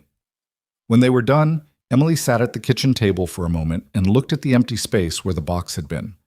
4 years of quiet documentation, filed correctly, submitted correctly, ignored correctly. A paper record of the gap between what this hospital was supposed to be and what it had been allowed to become. She'd kept it because she didn't know what else to do with it, and because some part of her had understood, without being able to articulate it clearly, that the moment would come when it would matter. "Ready?" Thies said. "Yes," Emily said, and stood. Kara debriefed her at a conference table in a hotel 3 blocks from the hospital. It was not dramatic. It was the opposite of dramatic. A beige room, a pot of bad coffee, a legal pad, and 2 federal investigators who asked precise questions and listened to the answers without reacting. Voss sat in the corner and didn't speak. She walked them through everything: the safety complaints, the submission confirmations, the pattern of non-responses, the escalating equipment failures, the specific incident in Bay 3, the morning meeting with Holloway, what she'd said, what he'd said, the language he'd used that she'd noted verbatim in her personal log because she'd known she might need it later. Then she walked them through Kandahar, the deployment, the unit, the operational structure, the Zaranj corridor, what the objective was, what Mace ordered, why she and the team lead had deviated from it, what the deviation looked like in practice, which injuries she'd treated, in what sequence, with what resources, what the outcome had been for the 18 people who came back from that corridor when the original plan would have left some of them there. She was precise. She didn't editorialize. She gave them the data the way she'd learned to give it, stripped of everything that wasn't relevant to the facts, because emotion and testimony gave opposing counsel something to work with, and she was not going to give Mace's attorneys anything. When she finished, Kara put down his pen and looked at her with the kind of directness that meant he was about to say something true. "The after-action report you submitted in 2020, he said. "We recovered a copy from a secure archive 14 months ago. It's consistent with everything you just told us." "I know it is. I wrote it." Mace's office recorded it as received, reviewed, and filed as non-actionable due to operational context. Kara paused. The officer who made that determination was Mace himself. "I know that too." There are 3 addenda attached to the archived copy. Mace's addenda. They characterize your team's deviation as insubordination and attribute the successful outcome to pre-existing operational planning. He set a printed document on the table and slid it toward her. He wrote himself into the outcome. She looked at the document, looked at the language, clinical, bureaucratic, precisely constructed to reassign credit and bury the deviation in a framework that made it look like his decision. It was well done, in a corrupt and infuriating way. She hadn't seen these addenda before. They'd been added after the fact, after the report had left her hands, in the space between her submission and the filing that ended its life as an official record. She looked at it for a long moment. "He's had 4 years to prepare for this inquiry," she said. "Yes. Which means his attorneys are going to use these." "They're already aware of them." Kara held her gaze. "Which is why your testimony, and the testimonies of the other witnesses, needs to be airtight. His position is going to be that the addenda represent the accurate command-level interpretation of the events, and that any contrary accounts are the result of personnel grievances." Emily looked at the addenda again, at the language, at the way Mace had constructed a version of events that was technically plausible from a distance, if you didn't know what the corridor actually looked like. If you hadn't been there in the dark with a tourniquet in one hand and someone's arm in the other, making decisions in the specific bodily immediate reality of a situation that no addendum written afterward could accurately describe. "Can I keep this?" she said. "That's a copy." She folded it and put it in her jacket pocket. "Then I'll need to make some additional notes." It was past 9 when she got back to the hospital. She didn't need to be there. Her shift, her former shift, the job she no longer technically had ended hours ago. The day patients had been handed off. The critical cases were stable or in surgery. The building was running on its night staff, which was smaller and quieter and would do fine. She went back anyway because Voss had asked her to, and because what he'd told her in the car on the way back from the hotel had shifted the shape of the evening. The board had not adjourned at 5. The meeting had continued, escalated, and broadened in ways that Dr. Ferris had not initially anticipated. The federal OIG's formal notification had arrived at the board's administrative email at 4:47. A detailed preliminary finding, not yet a final report, but specific enough that 3 board members had retained personal legal counsel within the hour. The hospital's legal team had been on a conference call with the Oregon Health Authority since 6.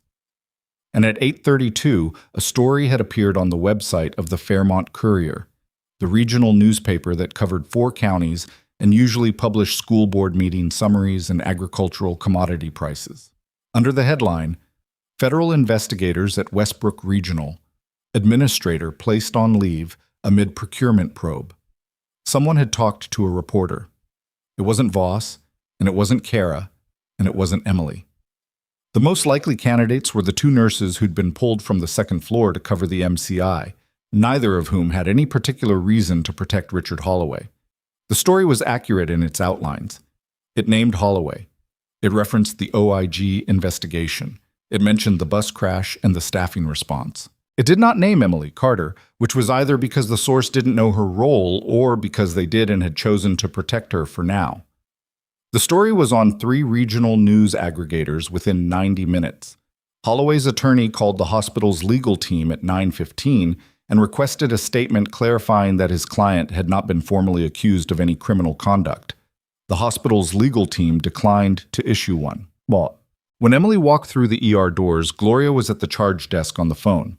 She looked up, finished her call, and set the receiver down. "You should go home," Gloria said. "Is everything stable?" "Everything is stable." Marcus Teller? "Out of surgery. In the ICU. Vascular repair held. Bachman says he'll keep the leg." Gloria's voice on that last sentence had the specific softness of a charge nurse who had been worrying about a teenager since 2 in the afternoon and had just been allowed to stop. "He's going to be okay." Emily let out a breath that had been sitting in her chest for several hours. "Good. His parents got here at 7. His mom keeps asking who made the call to catch the retroperitoneal bleed." Gloria looked at her steadily. "I didn't tell them yet. Figured you'd want to decide whether you wanted them to know it was you." "Tell them it was Dr. Pruitt," Emily said. "He was the attending. He made the call." Gloria raised an eyebrow. "He was there," Emily said. "He'll be there tomorrow and next week, and when those parents come back for follow-up." "I won't." She paused. "Let the team have it." Gloria looked at her for a moment with an expression Emily couldn't entirely read. Something between exasperation and respect. The look of a woman who had watched too many people spend their careers managing credit and had just seen someone give it away. "The board's asking for you tomorrow at 8, Gloria said. "I know, Ferris told me. They're also asking for every nursing staff member who submitted a safety complaint in the past 2 years, as witnesses." Gloria straightened a stack of charts that didn't need straightening. "Dara's already said yes. 3 others said yes this afternoon." "How many total?" 7. 8 if you count the letter the night shift charge nurse from last March submitted directly to the OHA without telling anyone. Gloria's mouth curved slightly. Turns out several people were doing what you were doing. They just didn't know anyone else was." That landed somewhere in Emily's chest in a way she hadn't expected. She'd been doing it alone. That was how it had felt. Every submission going into a silence that gave nothing back. The idea that there had been other people in this same building keeping their own records, filing their own reports, sustaining the same quiet effort against the same indifference, she hadn't known that. She should have asked. That was the thing she would look at afterward, in the accounting she'd eventually do of everything she'd done right and wrong in this building. She should have asked. "Tell them thank you," she said. "Tell them yourself." Board meetings at 8. At 10:40, Holloway left the building. Emily was in the parking lot. She'd come out for air, nothing more, when his car pulled out of the reserved space near the administrative entrance. A black sedan, the kind that came with a certain level of hospital seniority, and she could see his silhouette behind the wheel, the set of his shoulders carrying everything the day had left on him. He didn't see her. He drove past her toward the exit, and she watched the taillights go red at the intersection and then turn south, away from the hospital, away from Fairmont's commercial center, in the direction of whichever neighborhood had his house and his life, and the version of himself he'd been maintaining there, while the building he ran came apart at its structural joints. She felt nothing romantic about watching him go. No satisfaction, nothing theatrical. What she felt was closer to the specific, almost administrative clarity that came after a long operation when you finally had the full picture and could see the shape of it clearly. He had fired her 9 hours ago. He had called it a cultural fit issue. He had sat behind his desk with a pen in his hand and managed the situation the way he'd managed every situation, from a comfortable distance with a low tolerance for the truth. And in those 9 hours, 3 people who'd been on that bus had made it through surgery because of decisions she'd made in a department he'd gutted. A federal investigation he'd been quietly outrunning for 3 years had found its footing. 7 other nurses had agreed to testify. And the newspaper in Fairmont, Oregon, which usually wrote about commodity prices, had published his name under the word probe. She didn't need to watch him go to feel any of that. But she watched anyway, because she'd earned the minute. His taillights disappeared around the corner. She turned and went back inside.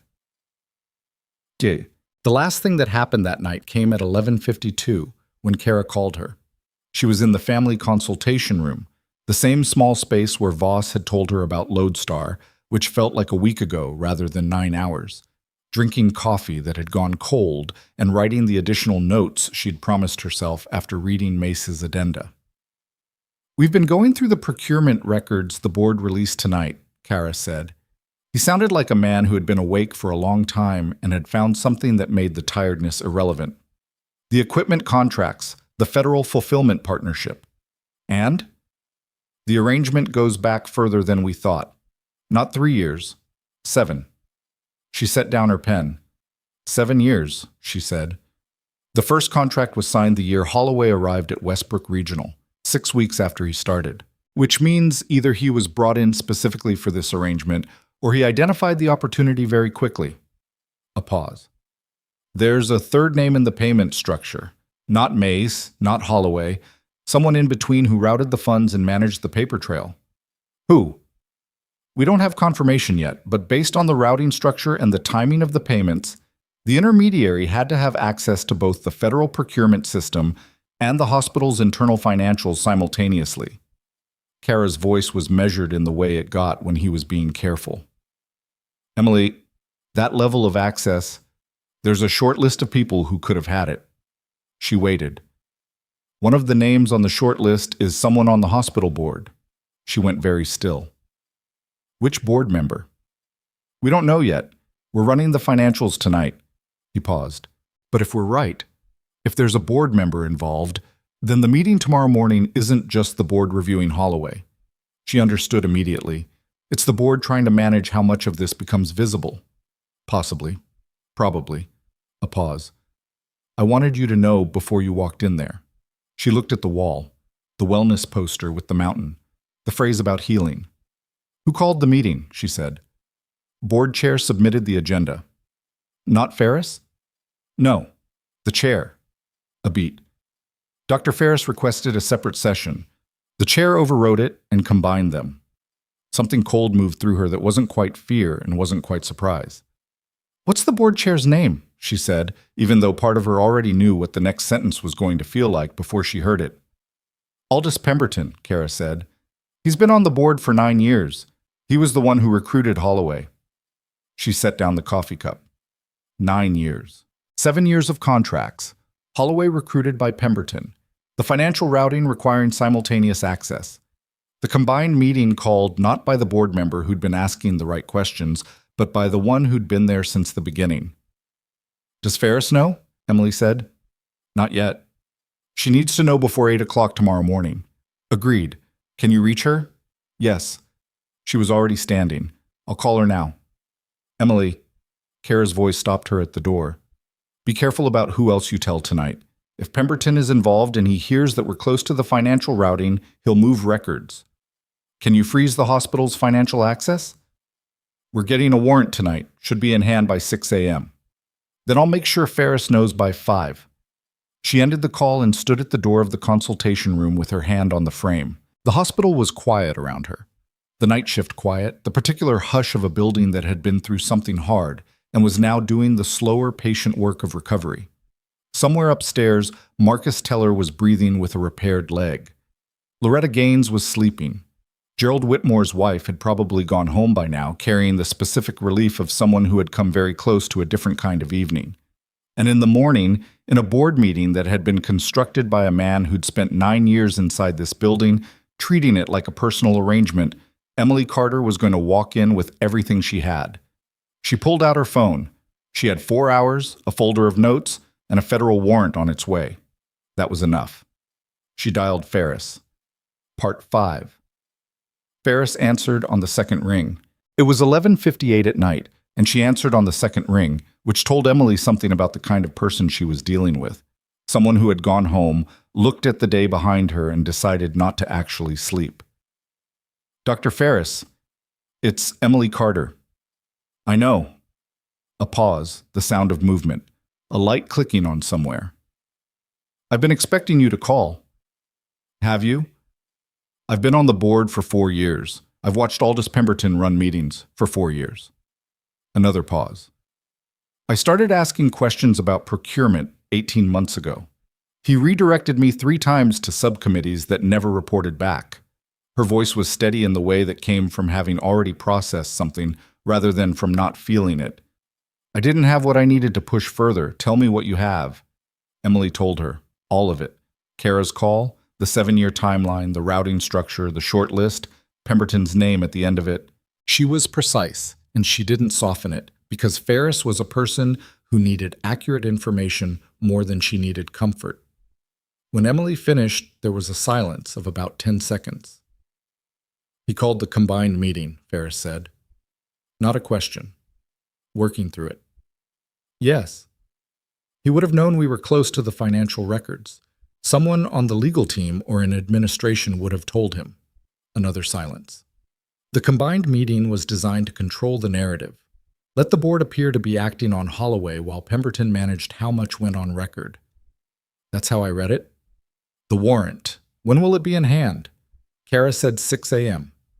Then I need to be at the hospital at 5:45. Ferris's voice had settled into a register that was focused and cold in the useful sense. Not hostile, just stripped of everything that wasn't the problem in front of her. I'm calling 2 other board members tonight, people I trust. We need a quorum that isn't his before that room fills up tomorrow morning. There's something else, Emily said. The meeting is at 8. If Pemberton suspects the warrant is coming, he may try to access the financial records before 6. A brief silence. I'll call the hospital's IT director now, Ferris said. He answers to the board, not to administration. I can have him lock financial access as a precautionary measure pending board review. It won't hold up legally if Pemberton pushes, but it slows him down. That's enough. Kara just needs until 6. Consider it done. Ferris paused.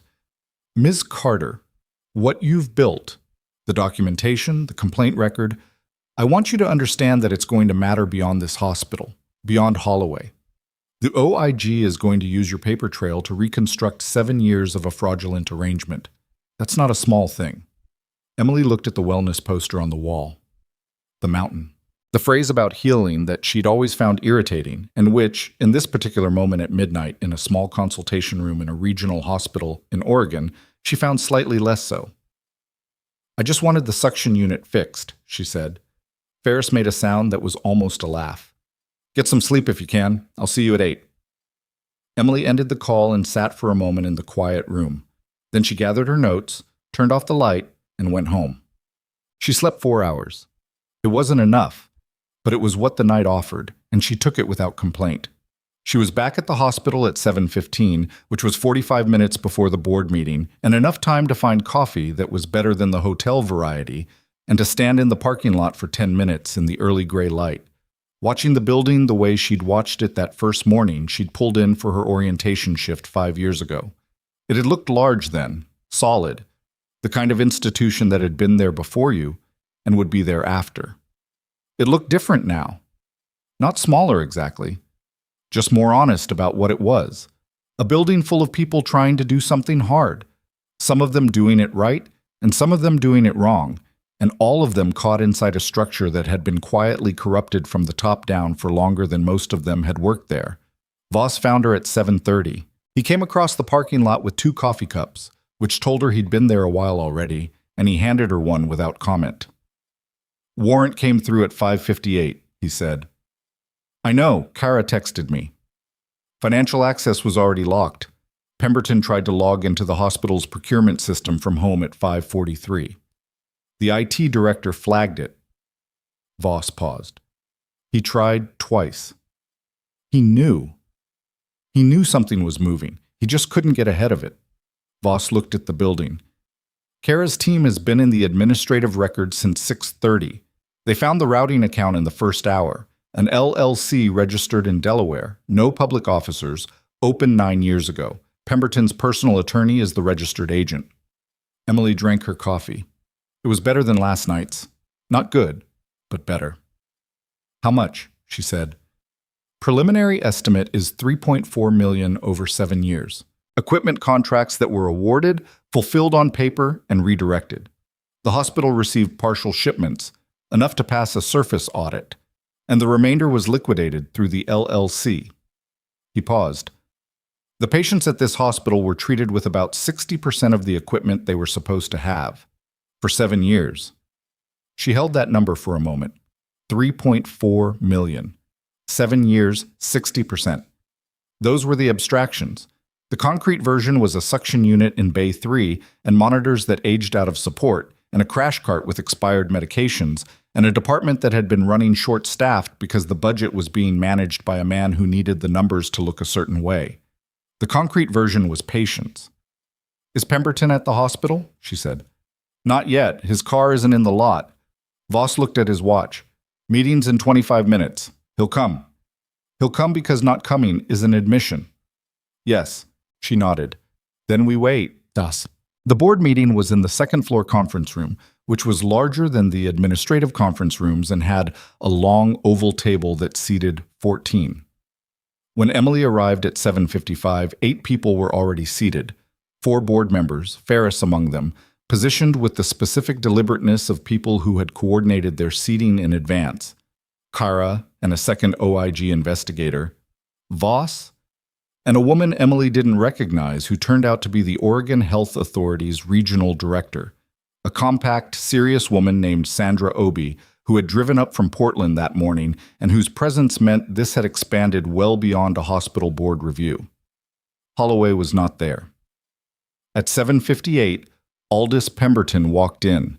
He was 67, silver-haired, the kind of man who had spent decades being the most credentialed person in most rooms and had let that do too much work for him. He wore a suit that cost more than Emily's monthly rent, and he moved with the ease of someone accustomed to walking into rooms and having them reorganize around him. He looked at the seating arrangement and stopped for a fraction of a second, a pause so brief that someone who wasn't watching for it would have missed it. Then he continued to the head of the table, where he'd clearly intended to sit, and found that Ferris was already there. He sat one seat down instead. "Thank you all for coming on short notice," he said, his voice carrying the authority of long practice. "Given the events of yesterday, I thought it was important that the board—" "Aldous." Ferris's voice was level.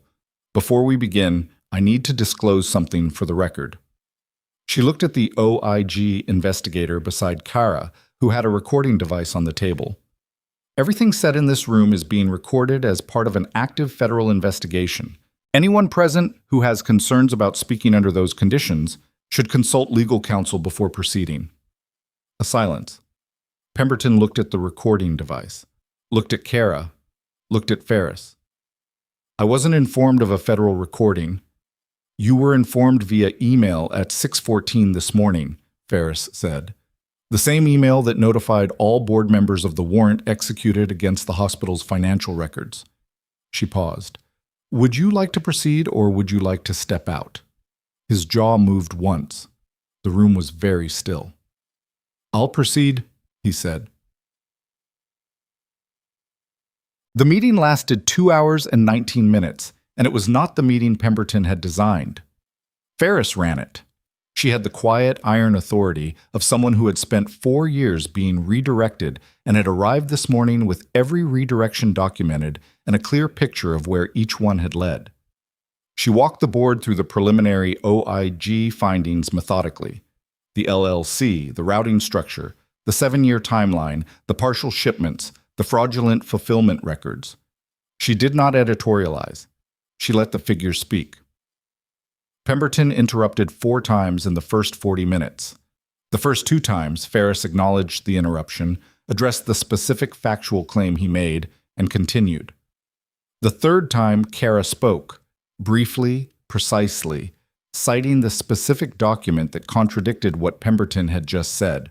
The 4th time, Pemberton's interruption trailed off before he finished the sentence, because he was looking at the document Kara had placed on the table in front of him, and the document contained his attorney's name and the LLC registration and a date that preceded Holloway's hire by 3 weeks. He didn't interrupt again after that. Emily spoke for 31 minutes. She walked the board through her complaint submissions, dates, channels, acknowledgement confirmations, non-responses. She walked them through the specific equipment failures she'd documented and their patient impact. She walked them through the morning she'd been fired, what was said, what she'd submitted to Holloway's desk, what he'd done with it. She did not look at Pemberton while she spoke, not because she was avoiding him, because he wasn't relevant to what she was saying. Her testimony wasn't about him. It was about the patients and the paper trail and the 7 other nurses who had submitted complaints that had gone into the same silence hers had. When she finished, Sandra Obi spoke for the first time. Ms. Carter, the Oregon Health Authority received 6 complaint submissions attributed to you over an 11-month period. Our office is obligated to disclose that 3 of those submissions were forwarded to the hospital's administrative team for internal review rather than processed independently. She paused. That was an error in our process. I'm here in part to acknowledge that directly. Emily looked at her. Was it an error in process or a decision by a specific individual? Obi held her gaze. That's under review. Then I'd appreciate being kept informed. You will be. At the 2-hour mark, Ferris called for a board vote on 3 resolutions: immediate termination of Richard Holloway's employment, pending legal referral; suspension of Aldous Pemberton from board duties pending the outcome of the federal investigation; and a formal request that the OIG and Oregon Health Authority conduct a joint review of the hospital's administrative structure with recommendations due within 60 days. The vote on all 3 was 6-0. Pemberton did not vote. He sat at the table with his hands folded and his face arranged into an expression that had no name, and when the meeting ended, he stood slowly, buttoned his jacket, and walked out of the room without speaking. Kara followed him into the hallway. The rest of the room exhaled. The formal charges came in stages, as these things always did, not with the dramatic finality of a single moment, but with the slow, documented accumulation of consequence that the legal process required. Holloway was arrested on Thursday. Wire fraud, conspiracy to commit healthcare fraud, obstruction, 7 counts total. Read out in a federal courthouse in Portland before a judge who had reviewed the OIG's preliminary findings and found probable cause in about 40 minutes. His attorney had prepared a statement asserting his innocence and his intent to cooperate fully, which was the statement attorneys prepared when their clients had read the evidence and understood that cooperation was the only remaining card. Pemberton's charges followed on Friday. Additional counts, deeper. His involvement preceded Holloway's, and the financial routing through his attorney's LLC added conspiracy charges that carried longer exposure. He was released on bail and photographed leaving the federal building in Portland by a photographer from the Fairmont Courier who had driven 2 hours for the image and gotten it. The photograph ran on the front page Saturday morning. Pemberton walking to a car, not looking at the camera, his silver hair slightly disarranged by the wind. His suit, the expensive suit, looking, in the flat morning light, like an outfit someone had put on for a role they were no longer playing. Emily saw the photograph on her phone while she was eating breakfast at the kitchen table in her apartment. She looked at it for a moment, then set the phone down and finished her eggs. It didn't feel like victory exactly. Victory implied a competition, and what this had been was something else. The slow, grinding correction of a situation that should never have existed, by people who should have acted years earlier and hadn't. The satisfaction she felt was real, but it was complicated, threaded through with the awareness of everything that had happened in the gap. The patients who'd been treated in a department that was 60% equipped, the nurses who'd filed complaints and been ignored, the years she'd spent in a parking lot building a paper record of damage that was already done. She didn't let that complexity cancel the satisfaction. Both things were true, and she'd learned enough in enough different kinds of hard situations to let them be true simultaneously without needing to resolve it into something cleaner.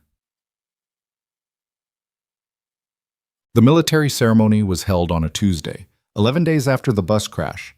It was not at Westbrook Regional. It was at the Oregon National Guard Armory in Fairmont, a large, utilitarian building that smelled like floor wax and old canvas, with fluorescent lighting and folding chairs arranged in rows and a podium at the front with a seal on it that Emily had not seen in 4 years but recognized immediately, in the way you recognize things that had been part of the most significant period of your life. Brigadier General Tara Novak was 56, sharp-featured, with the particular economy of a senior officer who had never stopped being a soldier even after the job became mostly paperwork.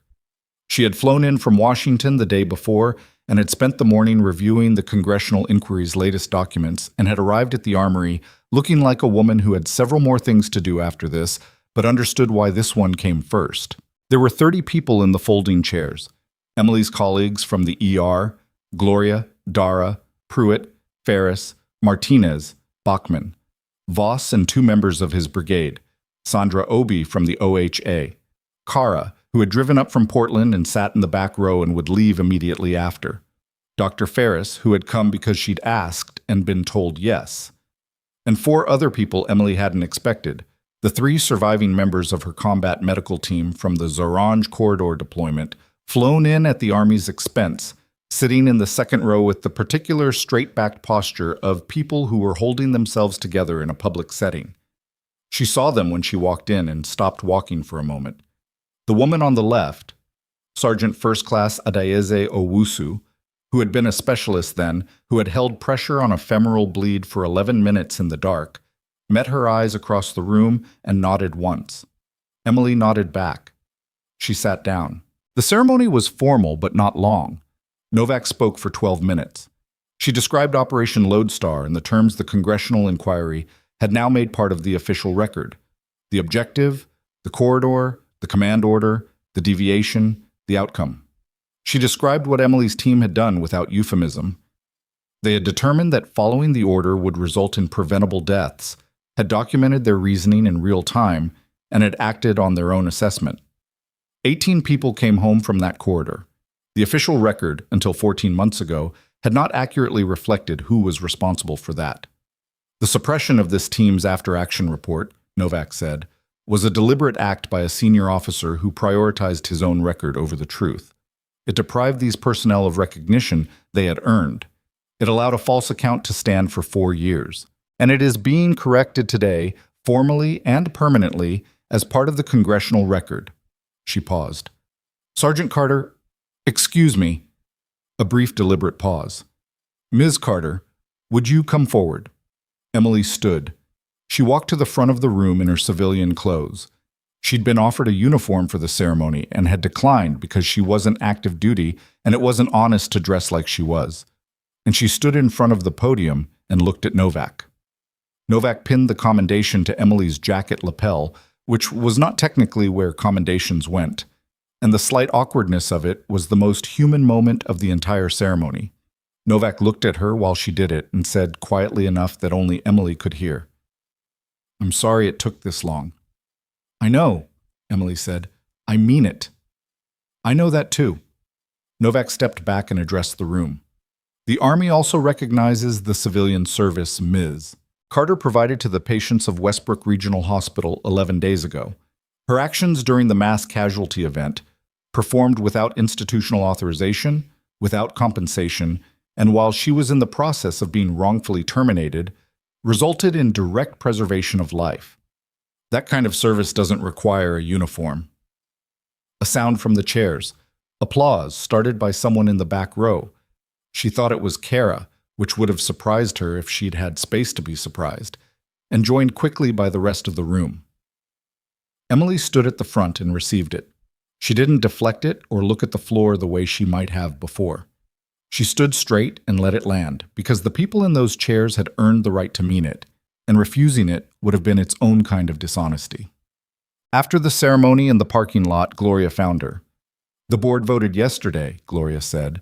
She'd waited until the formal parts were over, which was a Gloria thing to do. They approved the emergency preparedness restructuring, new position, Director of Emergency Preparedness and Clinical Standards, oversight authority over safety compliance, equipment audits, staffing protocols. She paused. "They want you to take it." Emily looked at the Armory building, at the Oregon sky, which was doing its mid-November thing, overcast, silvered, neither quite raining nor quite not.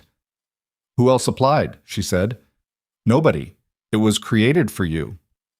"That's not how positions should be filled." "I know. Ferris said the same thing. She's planning to open a formal search in the new year." Gloria paused. "But she also said that the search committee would be looking for someone with your exact background, and that if such a person happened to apply, she'd be reviewed on the same basis as everyone else." Emily looked at her. "What she actually said," Gloria added, "was that she hoped you'd apply, and that if you didn't, she would be extremely disappointed and would probably call you about it several times." Emily almost smiled. "She said that?" The word several was emphasized. She looked at the sky again. The commendation on her jacket lapel caught a strip of pale light. She thought about the position, what it would mean, actually, not as a title, but as a function. Oversight authority, safety, compliance. The kind of systemic work that her 8 months of complaint submissions had been attempting from the bottom of the hierarchy, now potentially available from somewhere that could actually move things. The suction unit, she thought, fixed by policy instead of paperwork. "Tell Ferris I'll submit an application," she said. "Through the standard process." Gloria smiled. "She'll be very relieved." They stood in the parking lot together for a moment, the way people stood after things that had been large, when the largeness was starting to settle, and you could see the shape of what came next. "You know what gets me," Gloria said. "You came back yesterday, after they fired you. You walked back through that door.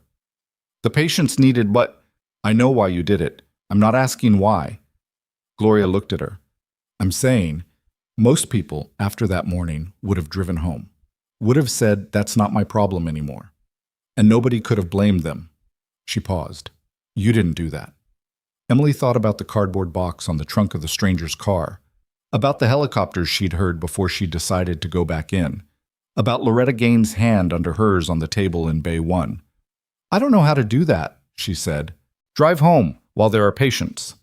"I know," Gloria said it simply, without making it more than it was. "That's the whole thing, Emily. That's the whole story." 3 weeks after the ceremony, Marcus Teller's parents sent a card. It came to the hospital, addressed to the nursing staff of the emergency department, and Gloria put it on the charge desk where everyone could read it. Marcus was in outpatient physical therapy for his leg. His vascular repair was holding. He'd been back in school for a week, which he'd apparently complained about, which his mother relayed in the card with the particular parental humor of someone whose child's return to complaining about school felt like the best possible news. The card didn't name Emily. It named the team, the doctors and nurses who had worked that day, who had caught what needed catching and made the calls that needed making. She read it twice, standing at the charge desk in the morning before her shift started. Her shift, her new provisional role, while the formal search was pending, doing the assessment work and protocol documentation that the Director of Emergency Preparedness position would eventually formalize. She was not the same person she'd been at that charge desk 11 days ago, not better or worse, differently weighted. The things she'd carried quietly for 4 years, the complaint submissions going into silence, The records she kept because she didn't know what else to do with the knowledge. The Kandahar report that had disappeared into a chain of command that found it inconvenient. Those things were now part of a public record, part of a congressional inquiry, part of the evidence that had put two men in front of federal charges and was working its way, slowly and imperfectly, and without any guarantee of clean resolution, toward something that looked like accountability. It wasn't over. It was never fully over. Mace's trial was pending and his attorneys were good. The hospital's restructuring would take years, and the new processes would be imperfect, and the people who implemented them would make mistakes because people always did. Sandra Obi's office was reviewing how the OHA had handled the complaint forwarding, which might result in real change or might result in a memo, and she genuinely didn't know which. She knew that the suction unit in Bay 3 had been replaced. She'd checked the maintenance log. She knew that 7 nurses had submitted witness statements that were now part of the federal record, and that 3 of them had told her, in separate conversations over the past week, some version of the same thing. I didn't know anyone else was keeping records. I thought I was the only one. You weren't the only one. That was the thing she kept coming back to. The isolation had been manufactured by an administration that benefited from people not comparing notes, not knowing that their separate efforts pointed in the same direction, not understanding that the silence wasn't indifference, but the gap between people who hadn't yet found each other.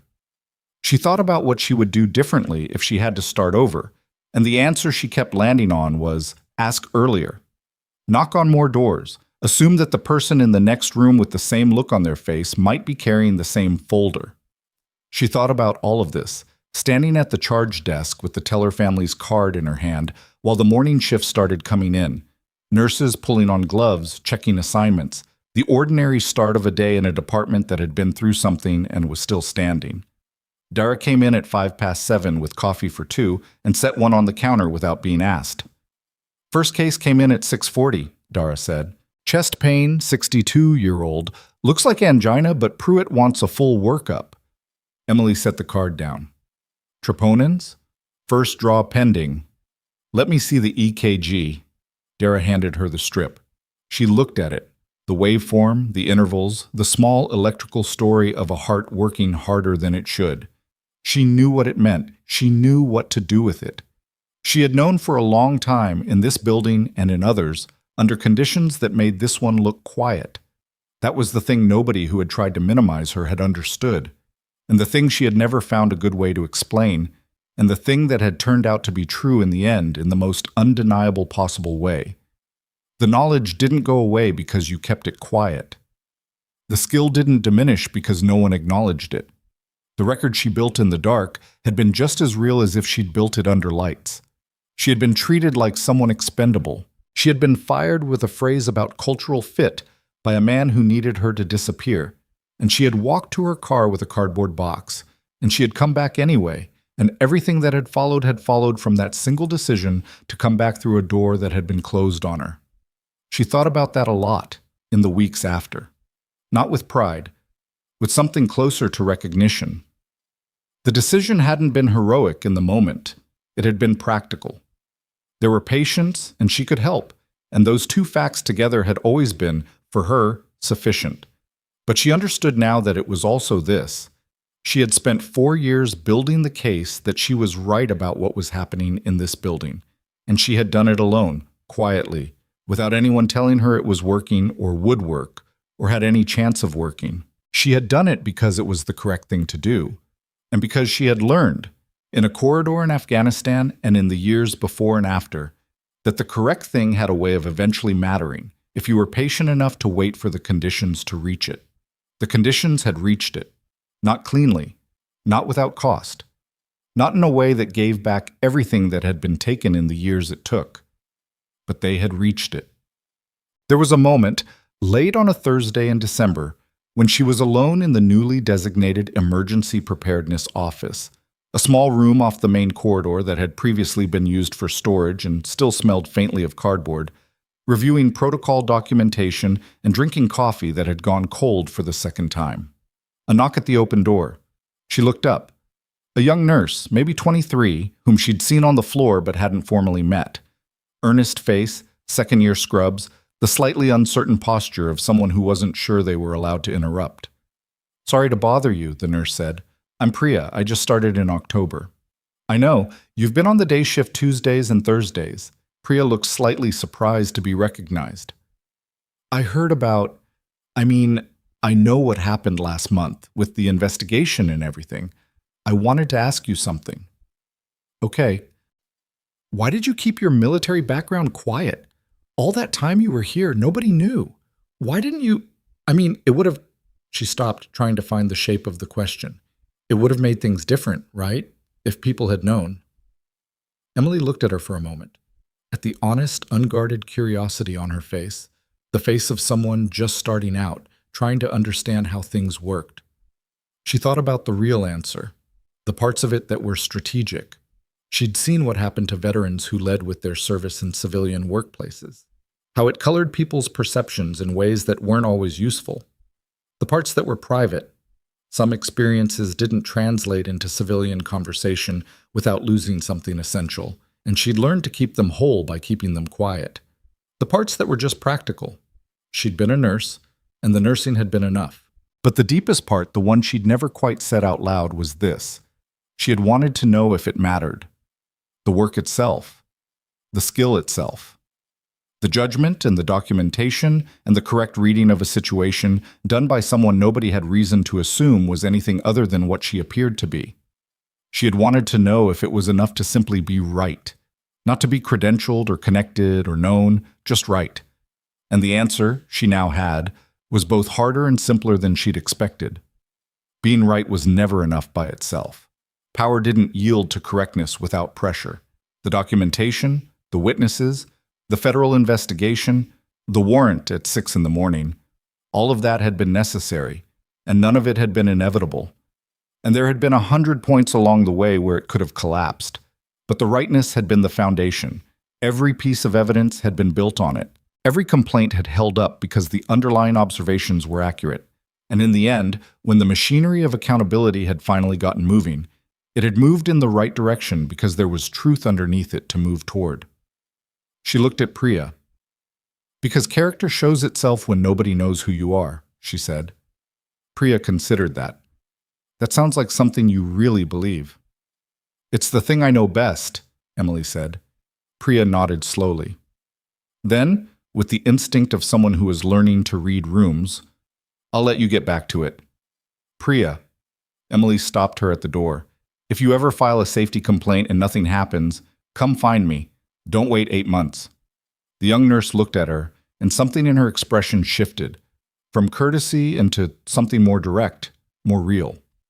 I will, she said, and meant it. She left. Emily turned back to the protocol documentation.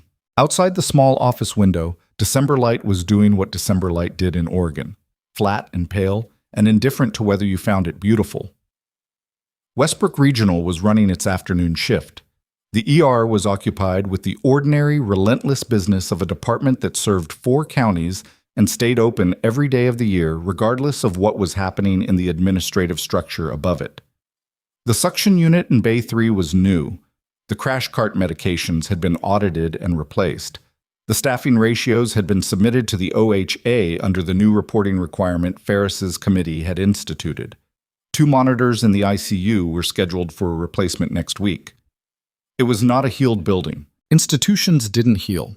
They improved, or they didn't. And the difference between those 2 outcomes was almost always the same thing.